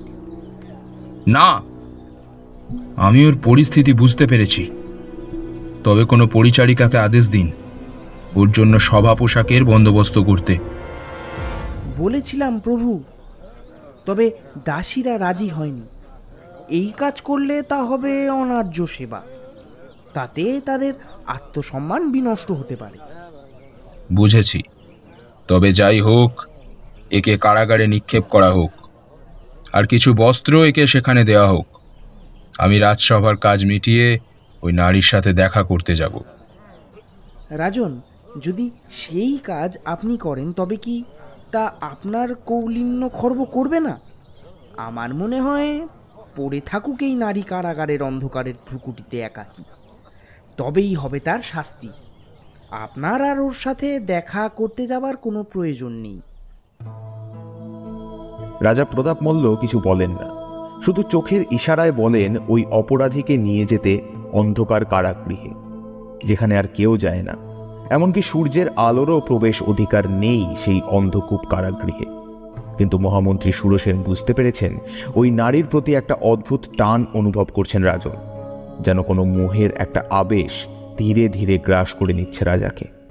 রাজা কিছুতেই ওই আপাদমস্তক আবরিত নারী মূর্তির দিকে না তাকিয়ে থাকতে পারছেন না। তাকে কারাগৃহে নিক্ষেপ করার পরেও রাজন কিছুতেই মনোনিবেশ করতে পারেন না অবশিষ্ট রাজকার্যে। ওনার মন বারবার করে চাইছে ওই নারীর সাথে দেখা করতে, হোক সে অনার্য, তবু তো সে এক নারী। তার শরীরের আকর্ষণ রাজা প্রতাপ মল্ল অস্বীকার করেন কি করে? রাজকার্যে আর কিছুতেই মন বসাতে পারেন না রাজা প্রতাপ মল্ল। উনি যেন কিছুতেই ভুলতে পারছেন না ওই মেয়েটিকে। সম্পূর্ণ আবরণের মধ্যেই ওই মেয়েটিকে দেখেছেন তিনি, কিন্তু তাও ওনার মন পড়ে রয়েছে ওই মেয়েটির উপরেই। উনি বুঝতে পারছেন যে কারো কোনো অভিযোগ অনুযোগ আর উনি শুনতে পারছেন না মন দিয়ে। ওনার মন পড়ে আছে অন্য কোথাও। ওনার মনের ভিতর একটা চাপা বিরক্তি ভাব কাজ করছে, কিন্তু কি করবেন উনি? উনি বুঝতে পারছেন ওই মেয়েটি ওনাকে বশ করেছে। ওনাকে ওই মেয়েটি বারবার যেন টানছে ওর কাছে। এ কি মায়ার নেশায় জড়িয়ে ফেলেছে আমাকে ওই মেয়েটি? ও যেন আমাকে একটা কালো গোখরো সাপ দিয়ে আষ্টে পৃষ্ঠে বেঁধে রেখেছে। আমি কিছু ভাবতে পারছি না। আমার চোখ বন্ধ করলেই সেই মেয়েটির আবৃত অবয়ব আমার চোখের সামনে ভেসে উঠছে। কি অমোঘ আকর্ষণ ওই মেয়েটির! মেয়েটি কি কোনো তন্ত্রমন্ত্র জানে? মেয়েটি কি ডাকিনী বিদ্যা সিদ্ধ? নাকি এই সব আমার মনের ভুল? আসলে সে কিছুই করেনি, কিন্তু আমার এই বৃদ্ধ জীর্ণ শরীর হঠাৎ এই রমণীকে দেখে আকৃষ্ট হচ্ছে। এই তীক্ষ্ণ বুদ্ধিদীপ্ত বৃদ্ধ মানুষটাকে কিভাবে বশ করতে পারে ওই অনার্য রমণী? এ কি তবে সবটাই আমার মনের চাহিদা, যে একটা নতুন নারী শরীরকে ভোগ করার সুযোগ পেয়ে লালায়িত, তাই কি তিনি আজ নিজেকে নিয়ন্ত্রণ করতে পারছেন না? মুহূর্তে চমকে ওঠেন রাজন। এ কি করছেন উনি? ওই মেয়েটা অনার্য, ওই মেয়েটা অস্পৃশ্য। তাকে সম্ভোগ করা তো দূর, স্পর্শ করলেও নিজ সম্মান থেকে স্খলিত হতে হবে তাকে। এ কথা কি তিনি জানেন না? কিসের স্খলন? মেয়েটি তার বন্দী, একজন রাজদ্রোহী অপরাধী। তার উপর সব রকমের অধিকার রাজার। তা সে ওনার লালসা চরিতার্থ করাই হোক না কেন, যা খুশি করতে পারেন রাজা। এই প্রণতি নগরে কে এমন আছে যে তাকে প্রতিহত করতে পারে? কিন্তু এতে রাজার বিবেক তাকে সায় দেয় না। মনে করিয়ে দেয় তার ওপর প্রজাদের শ্রদ্ধা ভক্তি। তারা যখন জানতে পারবে, তখন তাদের মনে রাজার প্রতি ভক্তি নস্যাৎ হয়ে যাবে। অবশেষে রাজা নিজেকে আশ্বস্ত করেন, এখন নয়, উনি রাতের অন্ধকারে যাবেন ওই কারাগৃহে, যেখানে বন্দি করে রাখা আছে সেই রমণী। যখন গোটা রাজপ্রাসাদ ঘুমিয়ে পড়বে, তখন কেউ জানতে পারবে না ওনার এই গুপ্ত অভিসারের কথা। সন্ধ্যার স্লট ফাঁকা, তাই উজান বেরিয়ে পড়ে বাড়ির উদ্দেশ্যে। ও নিজেই চেয়েছিল বলুকে ওর কাছে রাখতে। ওর যেন বারবার মনে হচ্ছে ছেলেটা একটু অদ্ভুত। ছেলেটা যেন ওর ব্যাপারে অনেক কিছু জানে। ওর আদি বাড়ির সাথে কোনো না কোনো সম্পর্ক ছেলেটার আছে, আর সেটা কি সেটা জানতে না পারা পর্যন্ত উজানের কিছুতেই ভালো লাগছে না। বলুকে একবার বলতেই ও রাজি হয়ে গেল, আমার সাথে আসছে। চন্দননগর স্টেশনে নেমে একটা রিক্সা করে নিলাম, বাগবাজার নামবো। সেখান থেকে আমার ফ্ল্যাট হাঁটা পথে, বড়জোর 2 মিনিট। কিছু কেনাকাটা আছে, তাই বাগবাজারেই নামবো ঠিক করলাম। এতক্ষণ বলু একটাও কথা বলেনি, চুপ করেই বসেছিল। কিরে, তোকে যে বললাম একবার তোর বাড়িতে জানিয়ে দে, কিছু তো করলি না। তোর বাড়িতে তো চিন্তা করবে তুই বাড়ি না ফিরলে। কে কে আছে তোর ফ্যামিলিতে? আমার কেউ নেই। কেউ নেই মানে? মা বাবা? আচ্ছা, তুই কোথায় থাকিস? কোথায় থাকবো? কোথাও থাকি না, তবে একটু পরে তোমার বাড়িতে থাকবো। ড্রিমার্স হোম, তাই না? তোমার ফ্ল্যাটের নাম বলছি। উজান হেসে ঘাড় নাড়ে। হ্যাঁ, আসলে আমি স্বপ্ন দেখতে খুব ভালোবাসি জানিস, তাই নাম রেখেছি ড্রিমার্স। কথাটা বলেই চমকে ওঠে উজান। এই রে, কি করে বলি এবার? সুমি বা রচনা তোকে বলেছে তাই না? হ্যাঁ, হবে হয়তো। আচ্ছা বলু, একটা কথা বল, তুই কি জন্ম থেকেই চোখে দেখতে পাস না, নাকি কোনো অ্যাক্সিডেন্ট? এ কি গো উজানদা, তুমি নিজেই তো আমার চোখে গরম সীসা ঢেলে দিয়েছিলে, আর তুমি ভুলে গেছো? বলুর কথা শুনে চমকে ওঠে উজান। এ কি বলছে ও? এই কথা জানাজানি হলে তো ভীষণ বিপদ। তাও ব্যাপারটা বোঝার চেষ্টা করে উজান। ও বুঝতে পারছে এটা বলুর একটা ফন্দি। এই সব কথা বলে উজান ঘাবড়ে গেলে ওর থেকে টাকা হাতিয়ে নেওয়ার পদ্ধতি। কিন্তু ও যে বলুর ট্রিকটা বুঝে ফেলেছে সেটা ওকে কিছুতেই বুঝতে দেওয়া যাবে না। ও হ্যাঁ, তাই না? আমি তো তোর চোখে গরম শীষে ঢেলে দিয়েছিলাম, আমার মনে পড়েছে। তাহলে তোর তো আমার উপর ভীষণ রাগ, তাই না? তার থেকে চল এক কাজ করি, তোকে আমি এখন লোকাল থানায় নিয়ে যাচ্ছি, তুই সেখানে গিয়ে আমার নামে অভিযোগ করবি। তারপর ওনারা তদন্ত করে দেখবেন, তারপর আমাকে শাস্তি দেবেন। সেটাই ভালো হবে, তাই না? আমি তো তোমার ওপরে কোনো রাগ করিনি উজানদা। তুমি আমায় মিছিয়ে মিছিয়ে থানা পুলিশের ভয় দেখাতে চাইছো কেন? আমি তো তোমাকে রক্ষা করতে এসেছি, তোমাকে শাস্তি দিতে নয়। ওরে বাবা রে, তাই নাকি? হ্যাঁ গো উজানদা, তুমি বুঝতে পারছো না, তোমার সামনে ভীষণ বিপদ। শোন বলু, এবার ভীষণ বাড়াবাড়ি হয়ে যাচ্ছে কিন্তু। আমি কিন্তু এবার তোকে থানায় নিয়ে যেতে বাধ্য হব। আসলে তুমি আমার কথা বুঝতে পারছো না উজানদা, তুমি একটু মন দিয়ে শোনার চেষ্টা করো, তাহলেই বুঝতে পারবে। এনাফ ইজ এনাফ বলু। কি শুনবো আমি? বল, কি শুনবো? আচ্ছা শোনো তবে। উজান হঠাৎ বুঝতে পারে ওর চারপাশটা একেবারে স্তব্ধ। কোথাও কোনো শব্দ নেই, শুধুমাত্র একটা মহিলার কান্নার শব্দ ও শুনতে পাচ্ছে। কিন্তু সেই কান্নায় যেমন দুঃখ, সেই রকমই আক্রোশ। কোনো একজন মহিলা কাঁদছে অনেক অনেক দূরে কোনো একটা জায়গায়। কিন্তু কে এই মহিলা? কোথায় কাঁদছেন তিনি? কেনই বা কাঁদছেন? আর উজানের সাথে তার সম্পর্ক কি? উজান কিছুতেই বুঝতে পারছে না। ভানুমতি, ভানুমতি, তুমি কোথায়? সময়ের সেই অন্ধকারময় গহ্বরে, যেখানে আপনি চক্রান্ত করে আমাকে নিয়ে এসেছেন মন্ত্রী মশাই সুরসেন। আমি আমি সত্যি বলছি ভানুমতি, আমি বুঝতে পারিনি। আমি ভেবেছিলাম ওই বুড়ো রাজা তোমার শাস্তি মার্জনা করে দেবেন। বুঝতে পারেননি? মিথ্যা বলবেন না মহামন্ত্রী, এসবই আপনার রচিত চক্রান্ত। আপনি এসবটা অক্ষরে অক্ষরে জানতেন। বিশ্বাস করো ভানুমতি, বিশ্বাস করো, এরকমটা হবে আমি জানতাম না। আমি কিছুতেই অনুধাবন করতে পারিনি রাজার এই শয়তানি। আপনি জানতেন না? আপনি জানতেন না রাজা প্রতাপ মল্লের উগ্র কামতাড়নার কথা? সেদিন আপনি হয়তো আমাকে মৃত্যুদণ্ড হওয়া থেকে বাঁচিয়ে নিতে পেরেছিলেন, কিন্তু ওনার শারীরিক অত্যাচার, ওনার উদ্র কামনার আগুনে আমি পুড়ে ছাই হয়ে যাচ্ছি মন্ত্রী মশাই। আর যেদিন উনি তৃপ্ত হতে পারেন না, সেই দিনে আমার কপালে জোটে নির্মম বেত্রাঘাত। কিন্তু আমি কি অপরাধ করেছি? এর জবাব আপনাকে আমায় দিতে হবে মহামন্ত্রী সুরসেন। ঠিক তখনই একটা ভারী পায়ের শব্দ এগিয়ে আসতে শুনতে পাওয়া যায় অন্ধকূপ কারাগারের দিকে। রাজন আসছেন কারাগারে, যেমন রোজ আসেন, পাটরানী সৌদামিনীর ঘুমিয়ে পড়ার পর। শঙ্কিত মহামন্ত্রী কারাগারের একটা গুপ্ত দরজা দিয়ে বেরিয়ে যান। আর তখনও মাটিতে পড়ে ভানুমতি। ও জানে ওর কথা আর কেউ শুনবে না। ওর চোখ থেকে জলের ধারা বয়ে চলে কারাগারের পাথরের খাঁজ বরাবর। ডিনার করে আজ শুয়ে পড়েছিল রচনা। হঠাৎ ফোনটা বেজে উঠতেই উঠে বসে। প্রতিদিন রাত 10টা নাগাদ উজান ফোন করে, আজ করেনি। রচনা নিজের মনে মনেই উত্তর তৈরি করে নিয়েছিল, হয়তো বলুকে নিয়ে গেছে, তো ওকে নিয়ে হয়তো ব্যস্ত আছে, তাই ওকে ফোন করতে পারেনি। যাই হোক, ফোনটা হাতে নেয় রচনা। হ্যাঁ রে, হ্যালো উজান, বল।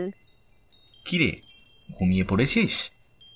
না বন্ধু, গালে হাত রেখে বসে আছি, কখন তুই ফোন করবি সেই আশায়। ও আচ্ছা, তাই বুঝি।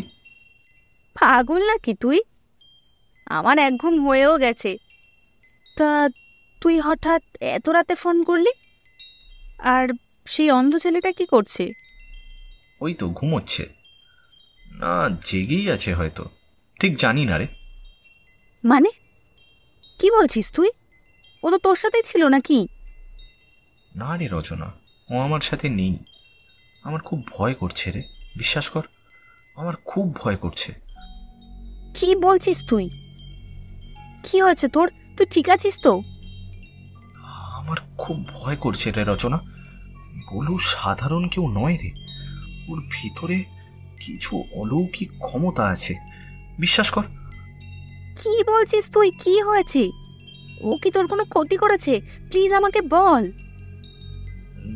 না না, কোনো ক্ষতি করেনি, তবে তুই শোন আমি বলছি।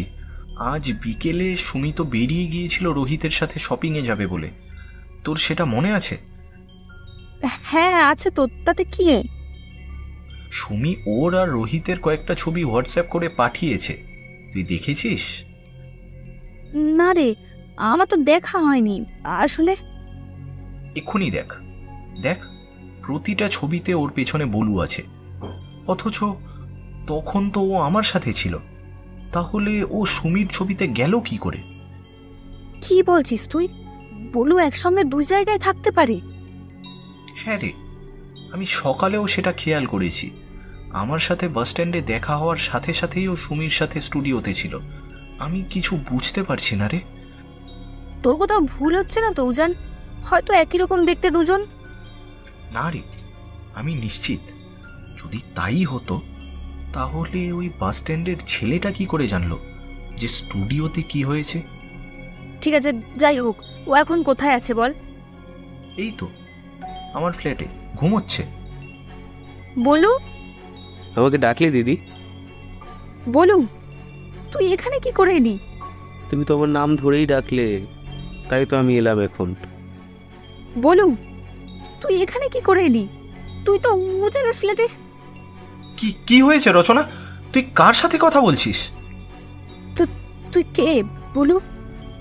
তুই কার সাথে কথা বলছিস রচনা? বলু তো এখানে আমার কাছে। রচনারি, তুমি উজানদাকে বলে দাও তো।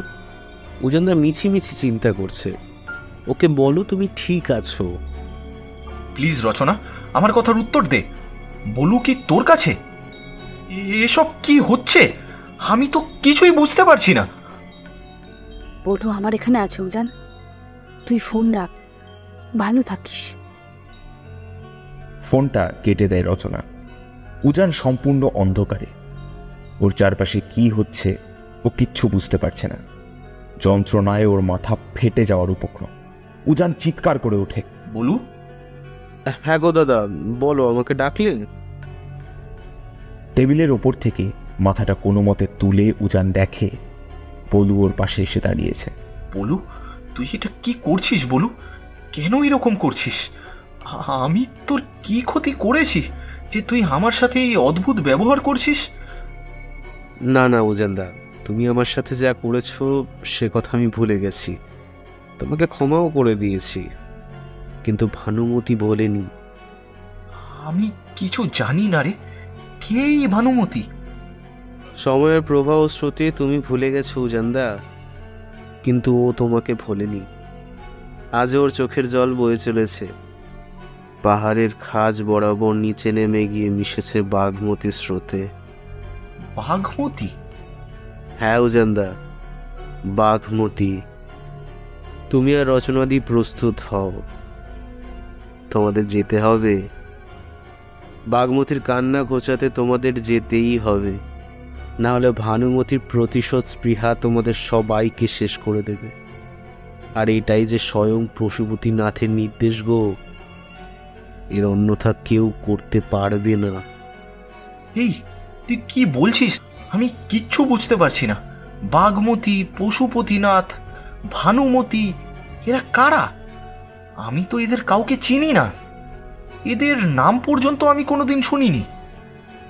নৌজান্দা, তুমি এদের সকলকেই চেনো, কিন্তু সময়ের বিভিন্ন পরতে পরতে এদের স্মৃতিগুলো তোমার মাথা থেকে মুছে গিয়েছে। যদি তোর কথা সত্যিই হয় তবে যাক না, যে স্মৃতি হারিয়ে গেছে সেই স্মৃতিকে ফিরিয়ে এনে লাভ কি? সেটা হতে পারে আমার অতীত জীবন, আর না হলে আমার আগের কোনো পূর্বজন্মের কথা। এই জন্মে তো আমি উজান সেন সুখে আছি, ভালো আছি। আর ভানুমতি, তার কি হবে গৌজান্দা? কে এই ভানুমতি? আমি তো এই নামের কাউকে চিনি না। তোর কোথাও একটা বুঝতে ভুল হচ্ছে। বুঝতে তোমার ভুল হচ্ছে? যাক, এটাই তোমার প্রকৃতি। তুমি সেদিনও ভানুমতিকে বুঝতে না পেরে আমাকে ভুল বুঝেছিলে। আমি তোকে ভুল বুঝেছিলাম? হ্যাঁ, বুঝেছিলে, কিন্তু তুমি ভেবো না আমি রচনাদিকে যা বোঝানোর বুঝিয়ে দিয়েছি। রচনাদি তোমাকে বলে দেবে, তুমি আর সেটা অস্বীকার করে বসো না, এটাই আমার অনুরোধ, প্লিজ। বলুর মুখে রচনার নামটা শুনে চমকে ওঠে উজান। রচনা তো বলেছিল বলু ওর ঘরে, আর এখানে বলুও বলছে ও নাকি রচনাকে সব বুঝিয়ে বলে দিয়েছে। কি করে এটা হতে পারে? রচনা ঠিক আছে তো? ওর কোনো বিপদ হয়নি তো? উজান দেখতে পায় বলু গিয়ে দাঁড়ায় ওর ফ্ল্যাটের পূর্ব দিকের জানালায়। সামনে দেখতে পাওয়া যাচ্ছে পতিত পাবনী গঙ্গা বয়ে চলেছে নিজের ছন্দে।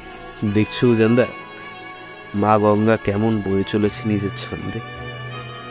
কাউকে কোনো কৈফিয়ত দিতে তিনি বাধ্য নন। এই পুণ্যধারায় যেমন মহাযোগী এসে অবগাহন করে তার অন্তরকে পবিত্র করে তুলেছেন, তেমনি মহাগর পাতক পাপীও নিজের পাপের কলুষতা ধুয়ে ফেলছে। কিন্তু মা গঙ্গা, উনি নির্বিকার, শতপ্রবহমান। যোগী, পাপী, জ্ঞানী, অজ্ঞানী, কারো কোনো প্রভাব মা গঙ্গার ওপর পড়তে পারে না। ঠিক তেমনই আমাদের বাঘমতী, ভগবান পশুপতিনাথের চরণ স্পর্শ করে সে বয়ে চলেছে নিজের ছন্দে। তার পতিত পাবনী জলধারায় যুগ যুগ ধরে জীবিত রেখে চলেছে আমাদের মতো নরাধামদের। আমাদের পৃথিবীতে আসার কাজ সম্পন্ন না হওয়া পর্যন্ত যে আমাদের মুক্তি নেই উজানদা। উজান অবাক চোখে দেখতে থাকে বলুর দিকে। ও কি বলছে? ও কি তবে দেখতে পাচ্ছে গঙ্গার জলের ধারা? ওর দিকে তাকিয়ে থাকতে থাকতেই কখন যে ঘুমিয়ে পড়ে উজান বুঝতে পারে না। কিন্তু একটা ব্যাপার ও কিছুতেই বুঝতে পারছে না, এই কোন ভানুমতির কথা বারবার বলছে বলু। তারপর থেকে প্রায় আরো 1 মাস অতিক্রান্ত। এক সন্ধ্যার অন্ধকারে মহামন্ত্রী সুরসেন ধীর পায়ে নেমে আসেন সেই অন্ধকূপ কারাগারে, যেখানে বন্দী হয়ে পড়ে রয়েছে ভানুমতি। তাকে মুক্ত করার সব প্রচেষ্টা ব্যর্থ হয়েছে সুরসেনের। রাজা ধীরাজ প্রতাপ মল্ল কিছুতেই অনুমতি দেননি বন্দিনীকে মুক্ত করতে। নিজের মনে মনে অপরাধ বোধে সংকুচিত হয়ে আবার এইরকমই এক অন্ধকার সন্ধ্যায় ভানুমতির সাথে দেখা করতে আসেন মহামন্ত্রী সুরসেন। কেমন আছো ভানুমতি?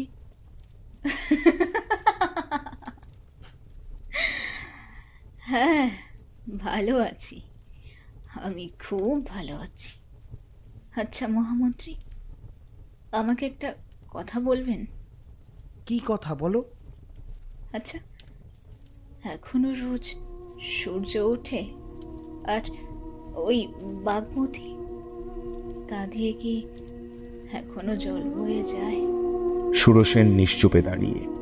উনি জানেন ভানুমতি প্রায় 6 মাস এই অন্ধকূপে বন্দী। ও জানেই না এই 6 মাসে বাইরের জগতের কোনো হদিশ। আর আর ওই ওই বাতাস, আজও বাতাস বয়। আমাকে ক্ষমা করে দাও ভানুমতি, বিশ্বাস করো আমি জানতাম না ওনার এই লোলুপ কামনা প্রবৃত্তির কথা। তাই আমি সংযুক্তার পরিবর্তে তোমাকে বন্দি করে নিয়ে আসি, যাতে তুমি তোমার মোহিনী মায়ার আবেদনে রাজনকে বশ করতে পারো, যে কাজ সংযুক্তা পারত না। তাই আমি তোমাকে এখানে নিয়ে আসি। কিন্তু আমি তো কোনো অপরাধ করিনি মহামন্ত্রী সুরসেন, তবে আমি কেন শাস্তি পাবো? আর এর প্রতি রাতের পাশবিক নির্যাতন আমি আর সহ্য করতে পারছি না।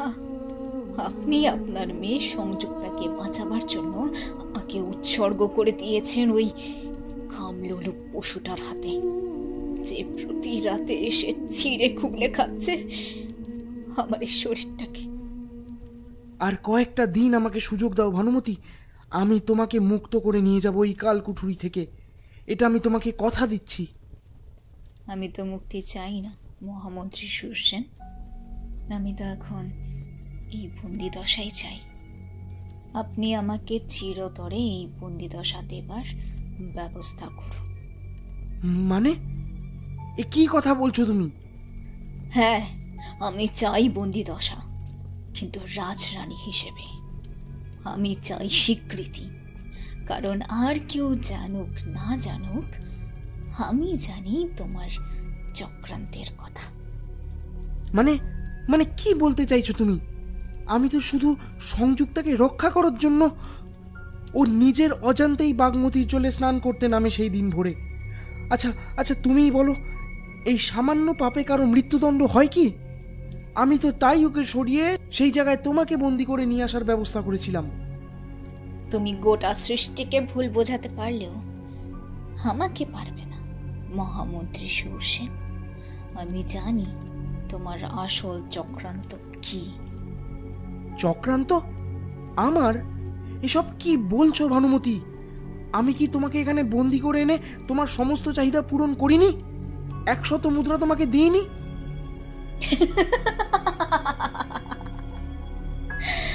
হ্যাঁ, তুমি তো দিয়েছো ঠিকই, কিন্তু তোমার লক্ষ্য যে আরো অনেক বড় তা কি আমি জানি না ভেবেছ? এসব কি বলছো ভানুমতি তুমি? আমি তো তুমি তো কি মহামন্ত্রী সুরসেন? তোমার আসল লক্ষ্য তো ওই দেশের উপর অধিকার স্থাপন, তা কি আমি জানি না ভেবেছ? রাজা প্রতাপ মল্লের দুর্বলতা যে নারী সঙ্গ, তা তোমার থেকে ভালো আর কেউ জানে না। তুমি চাও রাজাকে প্রজাদের মনে রাজনের প্রতি অশ্রদ্ধা জাগিয়ে তুলে ওনাকে সিংহাসনচ্যুত করে সেখানে নিজেকে বসাতে। বলো, আমি কি ভুল বলছি? এসব মিথ্যে, এসব মিথ্যে, এসব এসব তোমার ভ্রান্ত ধারণা ভানুমতি। আমি এ সব কিছু করেছি আমার কন্যা সংযুক্তকে রক্ষা করবার জন্যে। শোনো মহামন্ত্রী সুরসেন, আমাদের দেশে লোকে গণিকা বলে, আমাদের কাছে সব খবর থাকে। তুমি আমাকে মিথ্যা বোঝাতে এসো না। বহু সম্ভ্রান্ত পুরুষ তাদের সর্বস্ব ত্যাগ করে যায় আমাদের শয্যাসঙ্গী হওয়ার জন্য, আকুল হয়ে অপেক্ষা করে থাকে। সেই আমাকে তুমি ভুল বোঝাতে এসেছ। তুমি পেশায় গণিকা? তবে তবে যে প্রহরী বলেছিল ওরা তোমার স্বামীকে হত্যা করে তোমাকে ধরে আনবার সময়। স্বামী?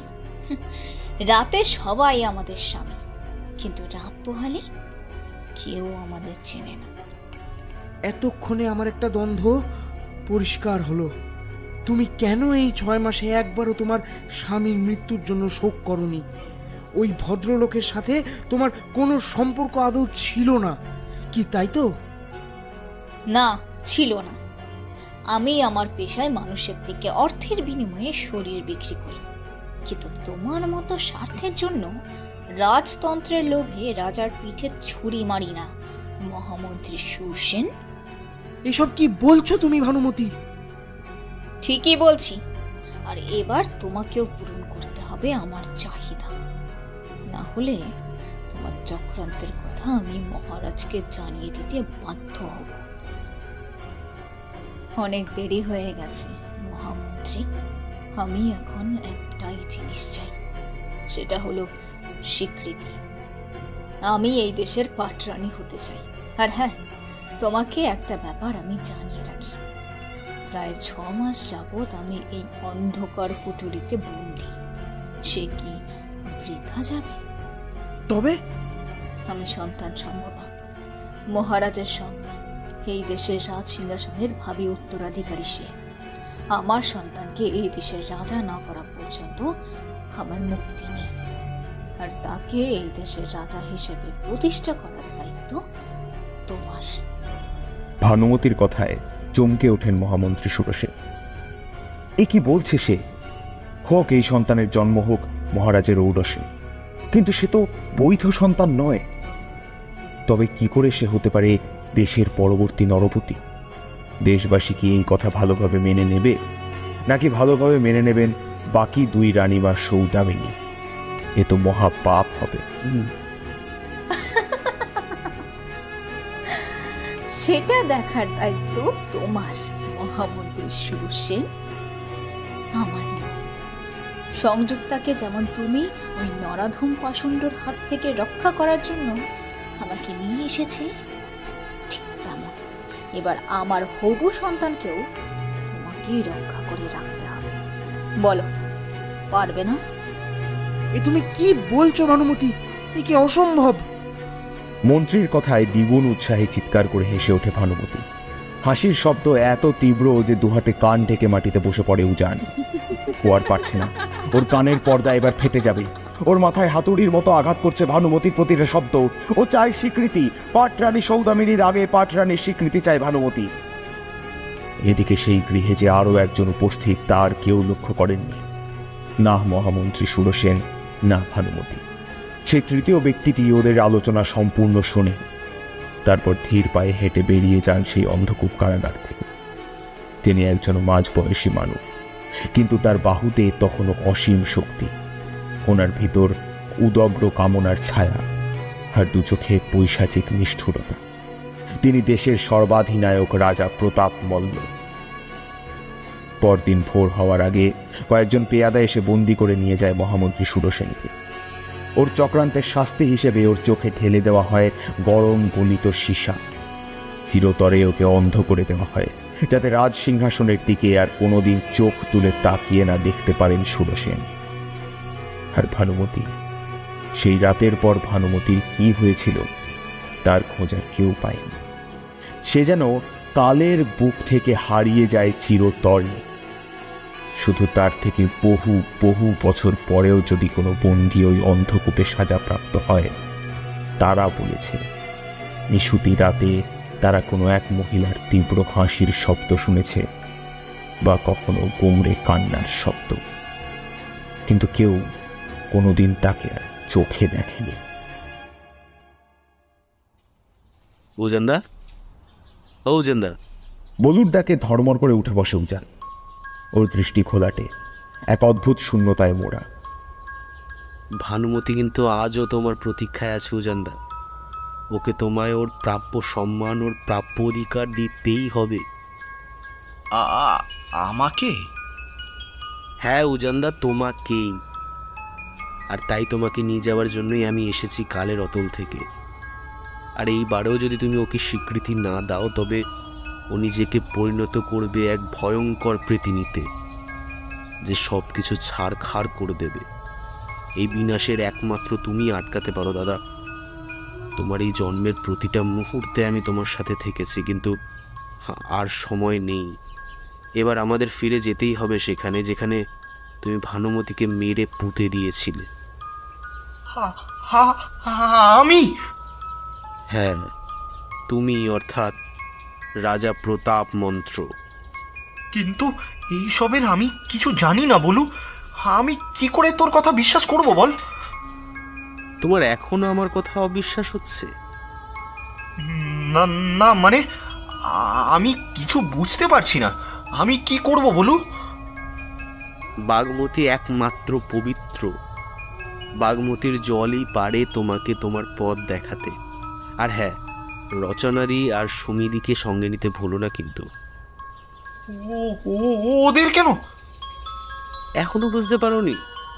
ভানুমতি পাটরানী হওয়ার স্বীকৃতি চেয়েছিল, আর তোমার পাটরানী সৌদামিনীর সামনে সেই একই দাবি তার এখনো আছে। আর সেটা তোমায় পূরণ করতেই হবে তোমার দুই সব থেকে কাছের নারীর সামনে। তবেই ওকে এটা বিশ্বাস করাতে পারবে। অতএব আর সময় নষ্ট করার মতন আমাদের সময় নেই। যত তাড়াতাড়ি হোক আমাদের ওখানে পৌঁছতেই হবে। তুমি প্রস্তুত হও জানদা। আজ তো বৃহস্পতিবার, সামনের শনিবার শ্রাবণী অমাবস্যা, আমাদের পশুপতিনাথের মন্দিরে বিশেষ পুজোর দিন। তোমাকে যা কিছু করতে হবে ঠিক এই দুদিনের মধ্যেই করতে হবে দাদা। আর তোমার যদি এখনো কোনো সন্দেহ থাকে তবে সেটা আমাকে বলো এক্ষুনি। ঘড়িতে প্রায় 8টা। হঠাৎ ঘুমটা ভেঙে যায় রচনার। এমনি দিনে তো ও ভোর 6টার মধ্যে উঠে পড়ে। আসলে আজ যে কি করে এত বেলা অবধি ঘুমিয়ে পড়ল ও বুঝতে পারে না। মোবাইল ফোনের অ্যালার্মটাও শুনতে পায়নি, এতটাই গভীর ঘুমিয়ে পড়েছিল। মা গতকাল মামার বাড়ি গেছে, দিদিমার শরীরটা একটু খারাপ, সেই কারণে একবার মনে হলো মাকে একটা ফোন করে। এমনিতে তো মাই রোজ ঘুমিয়ে থেকে ডেকে তোলে, মোবাইলের অ্যালার্ম কোনোদিনই শুনতে পায় না রচনা। আজ মা নেই, তাই ওর ঘুমটাও ভাঙেনি। তাই মাকে ফোন করবে বলেই ফোনটা হাতে তুলে নেয় রচনা, কিন্তু ফোনটা নিয়েই চমকে ওঠে। উজান ফোন করেছিল, 17টা মিসড কল। কী ব্যাপার, সকাল সকাল এতবার ফোন করেছে কেন? কোনো বিপদ আপদ হয়নি তো? কাল তো ওই বলু নামের অন্ধ ছেলেটা উজানের সাথে রাতে ছিল। তৎক্ষণাৎ উজানকে ফোন করে রচনা। 2বার রিং হওয়ার সাথে সাথেই ফোনটা ধরে উজান। হ্যালো, কি হয়েছে রে? সকালবেলায় এতবার ফোন করেছিলি কেন তুই? ঠিক আছিস তো? আমি ঠিক আছি, তুই ঠিক আছিস তো? কেন, আমার আবার কি হলো? আমি তো ঠিকই আছি, তা না ঘুমও দিয়েছি, এখন বেশ ফ্রেশ লাগছে। মানে তোর কাছে বলু যে রাতে গেছিল বললি? কি বোকা বোকা কথা বলছিস সুজান? বলু আমার কাছে কি করে আসবে? ও তো তোর ফ্ল্যাটে গেল। হ্যাঁ, সে তো গেলই, কিন্তু তুই তো রাত্রি 12টার সময় যখন ফোন করলাম তখন বললি বলু তোর ওখানে। তোর মাথাটা কি পুরো খারাপ হয়ে গেছে নাকি? বলু আমার এখানে নয়, বলু তোর ফ্ল্যাটে ছিল। আমার বাড়ি সোদপুরে উজান, তুই কি ভুলে গেছিস? তার মানে তোর ওখানে বলু যায়নি? কিন্তু তুই তো নিজেই আমাকে ফোনে বললি রে। আমি তোকে রাতে বললাম? মানে তোর মাথাটা কি পুরোই গেছে? আমি তো বলছি আমি কাল শুয়ে পড়েছিলাম 10টা নাগাদ, আর এই জাস্ট আমি উঠলাম। তোর সাথে আমার রাতে কখন কথা হলো? উজান আর কিছু বলে না। ও বুঝতে পারে বলুর সাথে দেখা হওয়ার পর থেকে যা যা ওর জীবনে ঘটে চলেছে তার কোনোটারই বৈজ্ঞানিক কোনো ব্যাখ্যা ও পায়নি। কিন্তু ওর এখনো পরিষ্কার মনে আছে রচনা ওকে বলেছিল বলু ওর ওখানে আছে।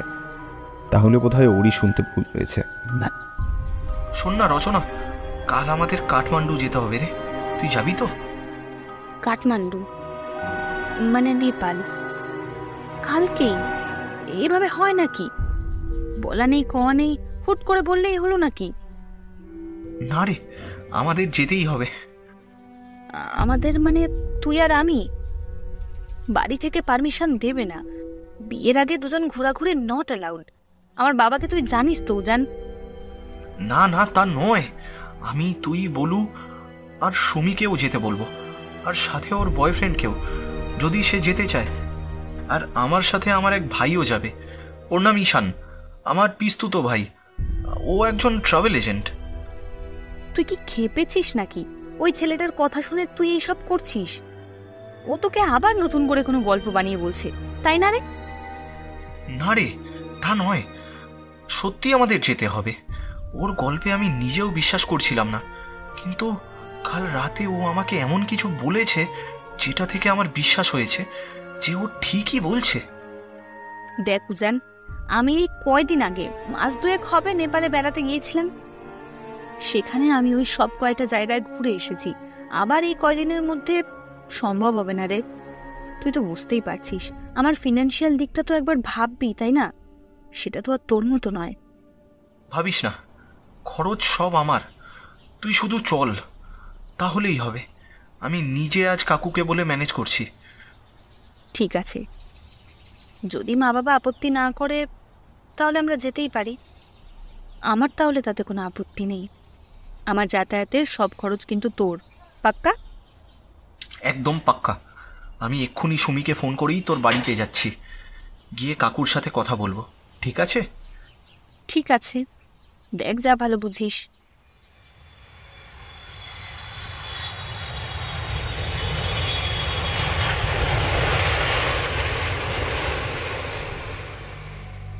পরদিন রাত 8:30টার ফ্লাইটে ওরা 5 জন কাঠমান্ডু এসে পৌঁছায়। এয়ারপোর্টের থেকে লাগেজ টাগেজ নিয়ে বের হতে আরও ঘণ্টাখানেক। তারপর এক এক করে বের হয়ে আসে রচনা, সুমি, বলু, উজান আর সবশেষে ঈশান। ঈশান ট্রাভেল এজেন্ট হওয়ায় সবটাই ওর চেনা, হোটেল ওই বুক করে রেখেছে। আর রচনা নিজেও 2 মাস আগেই এসেছিল। সেদিক থেকে উজান এই প্রথমবার কাঠমান্ডু এলো। আর তাছাড়া ওর মনের ওপর দিয়ে যে ঝড় বইছে তাতে ওর আর কিছু ভালো লাগছে না। ও নিজেও বুঝতে পারছে না শুধুমাত্র বলুর কথায় এখানে এভাবে চলে আসাটা কি ঠিক হলো। কিন্তু এখন আর কিছু করার নেই। যে অজানার পথে ও পাড়ি দিয়েছে তার শেষ অবধি ওকে যেতেই হবে, না হলে যে ওর আর নিস্তার নেই। ভানুমতির প্রেত ওকে শেষ করে দেবে। হোটেল পৌঁছে যে যার নির্দিষ্ট ঘরে বিশ্রাম নিতে চলে যায়। ঠিক হয় আগামীকাল ভোর হওয়ার সাথে সাথে ওরা বেরোবে পশুপতিনাথের মন্দিরের উদ্দেশ্যে। সবাই শুয়ে পড়লে ঈশান বের হয়ে আসে ওদের ঘর থেকে। বলু আর উজান তখন ঘুমিয়ে পড়েছে। উল্টো দিকের রচনা আর সুমির ঘর থেকে তখন নাইট ল্যাম্পের হালকা আলো দেখা যাচ্ছে। এর মানে ওরাও ঘুমিয়ে পড়েছে। ধীর পায়ে ঈশান এগিয়ে যায় ওদের ঘরের দিকে। টেরেসের একদম সাইড থেকে কাঁচের জানলাটা দেখা যাচ্ছে। সেই দিকে ধীর পায়ে একদম বিড়ালের মতো নিঃশব্দে এগিয়ে যায় ঈশান। ও জানে ওর শিকার ঘুমিয়ে আছে এখানে, শুধু শিকারের ওপর ঝাঁপ দিয়ে পড়ার অপেক্ষা। তখন সবে সূর্য উঠেছে। বাঘমতির জলে তার প্রথম কিরণ স্পর্শ করার সাথে সাথেই জলে ডুব দেয় উজান। 1, 2, 3। বাঘমতির জলে স্নান করে উঠে আসেন রাজা প্রতাপ মল্ল। সেখান থেকে পায়ে হেঁটে উনি এসে প্রণাম জানান পশুপতিনাথ শ্রীমন্দিরে। পঞ্চানন শিবের আরাধনা করে নিজেকে পবিত্র করে নেন রাজা, যেমনটা এর আগেও রোজ করেছেন। তবে আজ তিনি একা নন, তার সাথে এসেছেন তার রানীও। তারা আর্যঘাটের পাড়ে দাঁড়িয়ে আছেন। আর এবার তাদের পথ দেখাতে পারেন একমাত্র স্বয়ং পশুপতিনাথ। তিনি আর রাজা প্রতাপ মল্ল ছাড়া আর কেউ যে জানে না ভানুমতির জীবন্ত দেহ কোথায় পুঁতে রেখেছিলেন রাজা। সুমি আর রচনা ব্যাপারটার আদ্যপান্ত কিছুই বুঝতে পারেনি। ওরা শুধুমাত্র উজান আর বলুর সাথে রওনা হয়ে আসে কাঠমান্ডুর পথে। পথে আসতে আসতে যেটুকু ওরা বুঝতে পেরেছে তাতে ওদের কাছে ধোঁয়াশাটা বেড়েছে বই কমেনি। আপাতত ওরা শুধু এইটুকুই বুঝেছে, আর কিছু হোক না হোক ওদের এই সুযোগে কাঠমান্ডু ঘোরাটা তো হবে। তাই আপাতত দিন 3 ছুটিতে ওরা বেরিয়ে এসেছে উজানের সাথে। আর্যঘাটের ওপরে দাঁড়িয়ে ওরা অবাক বিস্ময়ে তাকিয়ে দেখছিল উজানের দিকে। আর একটা ব্যাপার ওরা লক্ষ্য করেছে, কাঠমান্ডু পৌঁছানোর সাথে সাথেই বলুর হাবভাব অনেকটা পাল্টে গেছে। ও যেন এই জায়গাটা অনেক ভালো করে চেনে। বলুও আর্যঘাটের শেষ ধাপের ওপর দাঁড়িয়েছিল। উজান জল থেকে উঠে আসতেই ও হাত বাড়িয়ে দেয় উজানের দিকে। শুধু ওদের সাথে আসেনি ঈশান। পশুপতিনাথ পৌঁছে ও যেন কোথায় চলে গেছে, বলে গেছে কোনো একটা দরকারি কাজেও গেছে। রচনা দেখেছিস? আমার এখনো মনে হচ্ছে ও অন্ধ নয়, ও সামান্য হলেও দেখতে পায়। রচনাও এক দৃষ্টে তাকিয়ে থাকে বলুর দিকে। না রে সুমি, আমার মনে হচ্ছে ব্যাপারটা অন্যরকম। যতক্ষণ উজান বাগমতির বুকে স্নান করতে নেমেছিল ততক্ষণ ও মন দিয়ে কিছু একটা শুনছিল। আমার মনে হয় ও জলের শব্দ শুনতে পায়। জলের শব্দ? সে তো আমিও শুনতে পাই। এই আবার নতুন কি? না রে, তা নয়। জলের শব্দ তো আমরা সবাই শুনতে পাই, কিন্তু ও জলের শব্দ পড়তে পারে। ওজান যখন স্নান করছিল আমি তখন লক্ষ্য করে দেখেছি ওর মুখের অভিব্যক্তি প্রতি মুহূর্তে বদলে যাচ্ছে। ও বুঝতে পারছিল, কখনো ডুব দিল, কখনো ডুব দিয়ে উঠল, সব কিছু বুঝতে পারছিল। বলু রচনার কথা শুনে মুচকি হাসছিল। কিরে বলু, আমি ঠিক বলছি তো? দিদি জানো তো, রাজা প্রতাপ মন্ত্র আমার চোখে গরম শিশে ঢেলে দেওয়ার আগেই আমার হাত পা মেরে সব ভেঙে দিয়েছিলেন। আর তারপর ওনারা আক্রোশ মিটলে আমার শরীরটাকে রাতের অন্ধকারে ছুঁড়ে ফেলে দেন বাগমতির জলে। তখনও আমার শরীরে প্রাণ অবশিষ্ট ছিল। তাই এই পবিত্র বাগমতির জলস্পর্শে আমার শরীরে ধীরে ধীরে প্রাণ সঞ্জীবিত হয়। করুণাময় পশুপতিনাথের আশীর্বাদে আমার শরীরের সব যন্ত্রণা দূর হয়ে যায়। উনি আমায় বাঁচিয়ে রাখেন ঠিক এই আজকের দিনটার জন্য। সুমি আর রচনা বিহবল হয়ে শুনতে থাকে ওর কথা।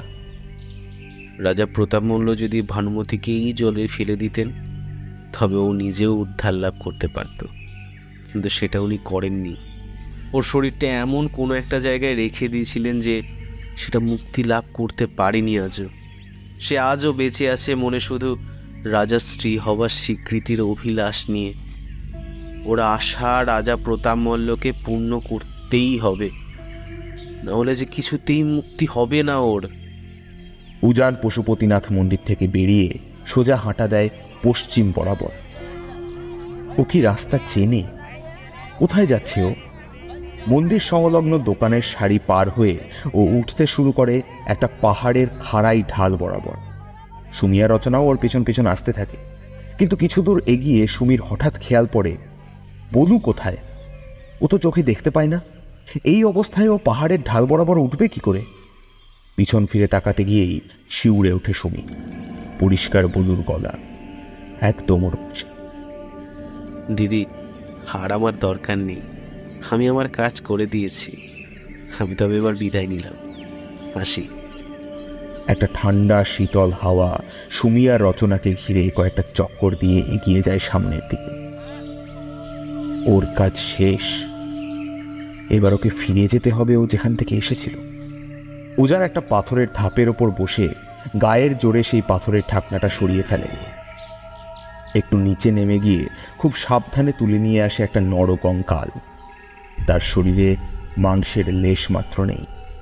ও জানে এই সেই ভানুমতির কঙ্কাল, যাকে ওর নির্দেশে রক্ত খেকো চকের মধ্যে ফেলে দিয়েছিল ওর প্রহরীরা। আর সেই মৃত্যুতে শুধু ভানুমতির প্রাণটাই মারা যায়, কিন্তু আত্মাটা মরে না, যে স্বীকৃতি পাওয়ার আশায় এখানে রয়ে যায়। উজান সেই নরকঙ্কালের কপালে পুড়িয়ে দেয় মন্দির থেকে আনা ঈষৎ তামাটে খয়েরি রঙের সিঁদুর। যে স্বীকৃতির জন্য এত হাজার বছর প্রতীক্ষা করেছে ভানুমতি, সে স্বীকৃতি সে অবশেষে পায় রাজা প্রতাপ মল্লের থেকে, ওনার বৈধ রানী সৌদামিনীর সামনে। আর ওর কোনো আক্রোশ নেই, কোনো চাহিদা নেই। এবার শান্তিতে ভানুমতি যেতে পারবে এই পৃথিবী ছেড়ে। উজানের হাতে ধরে থাকা সেই নরকঙ্কাল দেখতে দেখতে মিলিয়ে যায় ভঙ্গুর কিছু সাদা গুঁড়োতে। উজানও অচৈতন্য হয়ে পড়ে যায় পাহাড়ের ঢালে। সুমি আর রচনা ওর দিকে ছুটে এগিয়ে যায়। এই অবস্থায় উজান মানসিক দিক থেকে ভয়ঙ্করভাবে ভেঙে পড়েছে। অতীতে উজান রাজা প্রতাপ মল্ল ছিলেন কিনা, কিংবা রচনা ওর রানী ছিলেন কিনা, সেটা সুমি বা রচনা কেউ জানে না। শুধু এটা জানে এই জন্মে ওরা বন্ধু, আর একজনের বিপদে আরেক বন্ধুকে তো পাশে থাকতেই হবে। শুধু এখানে তো ওরা কিছু চেনে না, তাই সাথে অন্তত বলু থাকলেও একটু সুবিধে হতো। কিন্তু সে তো আর হবার নেই, সেও চলে গেছে তার কাজ সম্পাদন করে। ওরা এবার ফিরে আসে এক এক করে, অনেকটা পাহাড়ের ঢাল বেয়ে নেমে। এবার ওদের ফিরতে হবে কলকাতায়, তবে আপাতত গন্তব্য হোটেল। কারোরই সেরকম কথা বলতে ইচ্ছে করছিল না, তাই গাড়িতে ফেরার সময় ওরা চুপচাপই ছিল। কয়েক ধাপ নেমে আসার পরপরই একটা শব্দ কানে আসে ওদের, আর ঠিক তখনই চমকে উঠে সুমি রচনার হাতটা খামচে ধরে। আমায় ডুবাইলি রে, আমায় ভাসাইলি রে, কুল দরিয়ায় বুঝি কুল নাই রে। আরে কুল নাই, কিনারে নাই, নাই কো দরিয়ার পানি।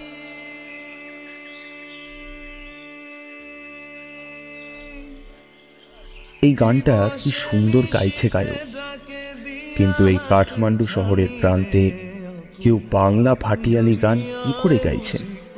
মনে হচ্ছে পাহাড়ের ধাপটার নিচে কোথাও থেকে গলাটা ভেসে আসছে। গলাটা শুনতে অবিকল বলুর মতো। তার মানে বলু আছে, ওদের সাথেই বলু আছে। পানসা জলে সাই ভাসানে, সাগরের বানে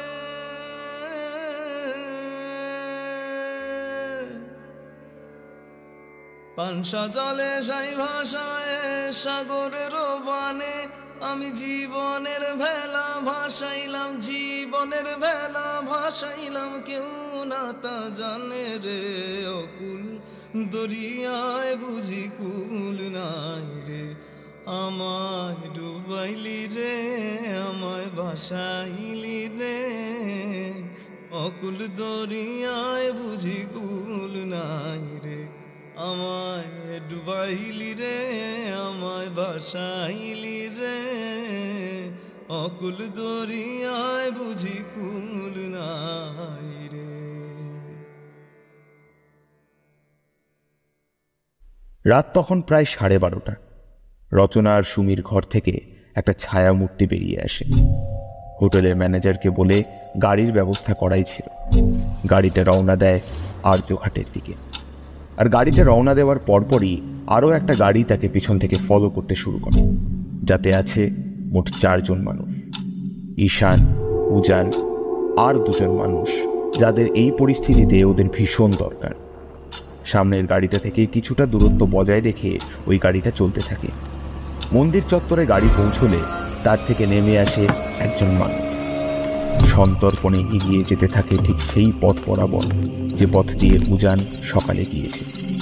মোটামুটি মিনিট 15 পর সেই মানুষটা এসে পৌঁছয় সেই পাহাড়ের ঢালটায়, যার ওপরে ছিল ভানুমতির জীবন্ত কবরের প্রকোষ্ঠ।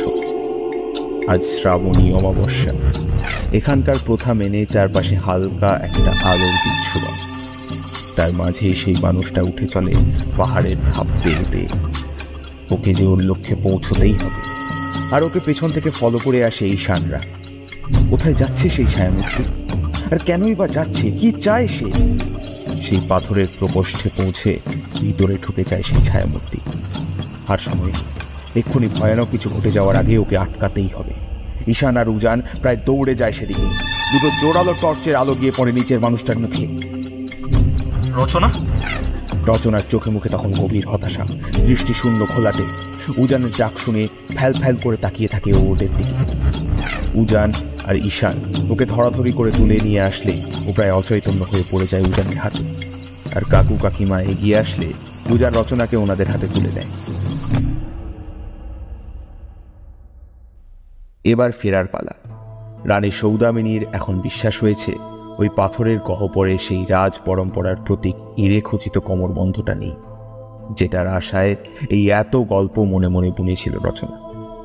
এখনও সেই পুরনো কাল্পনিক বিশ্বাসটা ভেঙে গেছে। এবার ওর মধ্যে আর রানী সৌদামিনীর অস্তিত্ব উপলব্ধি করবে না। এখন থেকে ও শুধুই রচনা, উজানের রচনা। ওরা প্রায় ভোর রাতে ফিরে আসে হোটেলে। সুমি তৈরিই ছিল। রচনাকে ঘুমের ব্যবস্থা করে কাকিমাকে ওর কাছে বসিয়ে এসে ওরা জড়ো হয় উজানদের ঘরে। কাকু, ক্ষমা করবেন। রচনার মধ্যে থেকে এই স্প্লিট পার্সোনালিটির রোগটা তাড়াতে আমাদের এই পুরো নাটকটা করতে হলো। আর এই পুরোটাই ঈশানের কথা মতো করা। ও একজন নামকরা সাইক্রিয়াটিস্ট। হ্যাঁ বাবা, আমি বুঝতে পেরেছি। তোমরা যা করেছো সে তো ওর ভালোর জন্যই। তাই তুমি যখন আমাকে বললে তোমাদের পরিকল্পনার কথা, আমিও আর না করিনি। আসলে কাকু, আপনারা যখন 2 মাস আগে এখানে আসেন তখন রচনা গাইডের কাছে ভানুমতির গল্পটা শুনেছিল, যেটার কোনো বাস্তব ভিত্তি নেই। একেবারে বানানো একটা কথা, যেগুলো গাইডরা বলে বলে পর্যটকদের আনন্দ দেয়। কিন্তু রচনা ওর স্বাভাবিক প্রবৃত্তিতে গল্পটা সত্যি বলে মনে করে নেয় আর নিজেকে রানী সৌদামিনী ভাবতে শুরু করে। আমি ওর আচার ব্যবহারে পরিবর্তন দেখেছিলাম।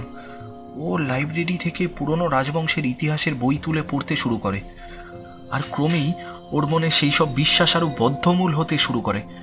আমি সব ব্যাপারটা ঈশানকে জানালে ওই বলেছিল রচনার চিকিৎসা করতে গেলে আমাদের এইখানে আসতেই হবে। আর দিন হিসেবে আমরা বেছেছি এই শ্রাবণী অমাবস্যার দিন, কারণ গল্পে এই দিনটার কথাই বলা হয়েছিল। তারপর ওই সব ব্যবস্থা করে। ভালো করেছো বাবা, তোমরা যেটা ভালো মনে করেছো সেটাই করেছো। তবে একটা ব্যাপার বুঝতে পারলাম না। আমি জানি কাকু, আপনার প্রশ্নটা কি? বলো, এদিকে আয়। ঈশানের ডাক শুনে বলু এসে ঘরে ঢুক। এই যে কাকু, আপনাদের বলু। এর নাম সঞ্জীব মজুমদার।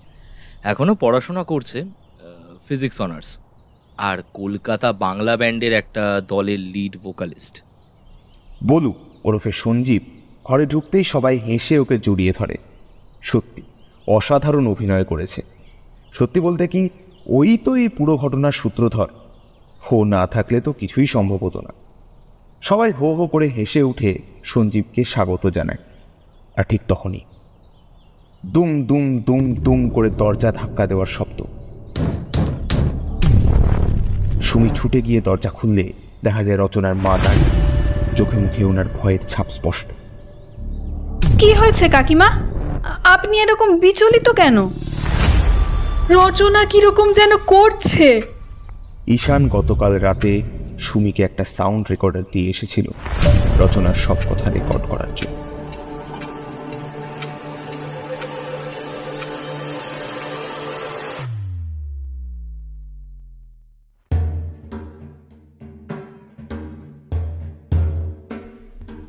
এতক্ষণ আপনারা শুনছিলেন শিবাঙ্গনের কলমে ইতিহাসের পাতা থেকে উঠে আসা এক রোমহর্ষক গল্প, বাঘমতির প্রতিশোধ। আজ গল্প পাঠে ছিল মৈনাক।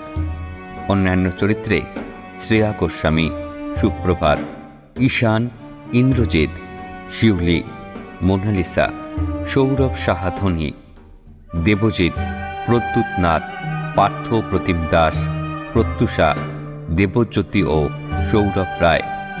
শব্দ সংযোজনে মেঘা দাস ও আবহে ঈশান, প্রচ্ছদ অলঙ্করণে ঈশান। আশা করি গল্পটি আপনাদের ভালো লেগেছে। এমনই আরও নতুন স্বাদের গল্প শুনতে আজই সাবস্ক্রাইব করুন আমাদের ইউটিউব চ্যানেলটি। তবে আজ আসি, আবার অন্য কোনো দিন এক নতুন গল্প নিয়ে হাজির হব আপনাদের কাছে। ততদিন ভালো থাকুন, সুস্থ থাকুন আর শুনতে থাকুন রহস্যের অন্ধকারে। নমস্কার, শুভরাত্রি।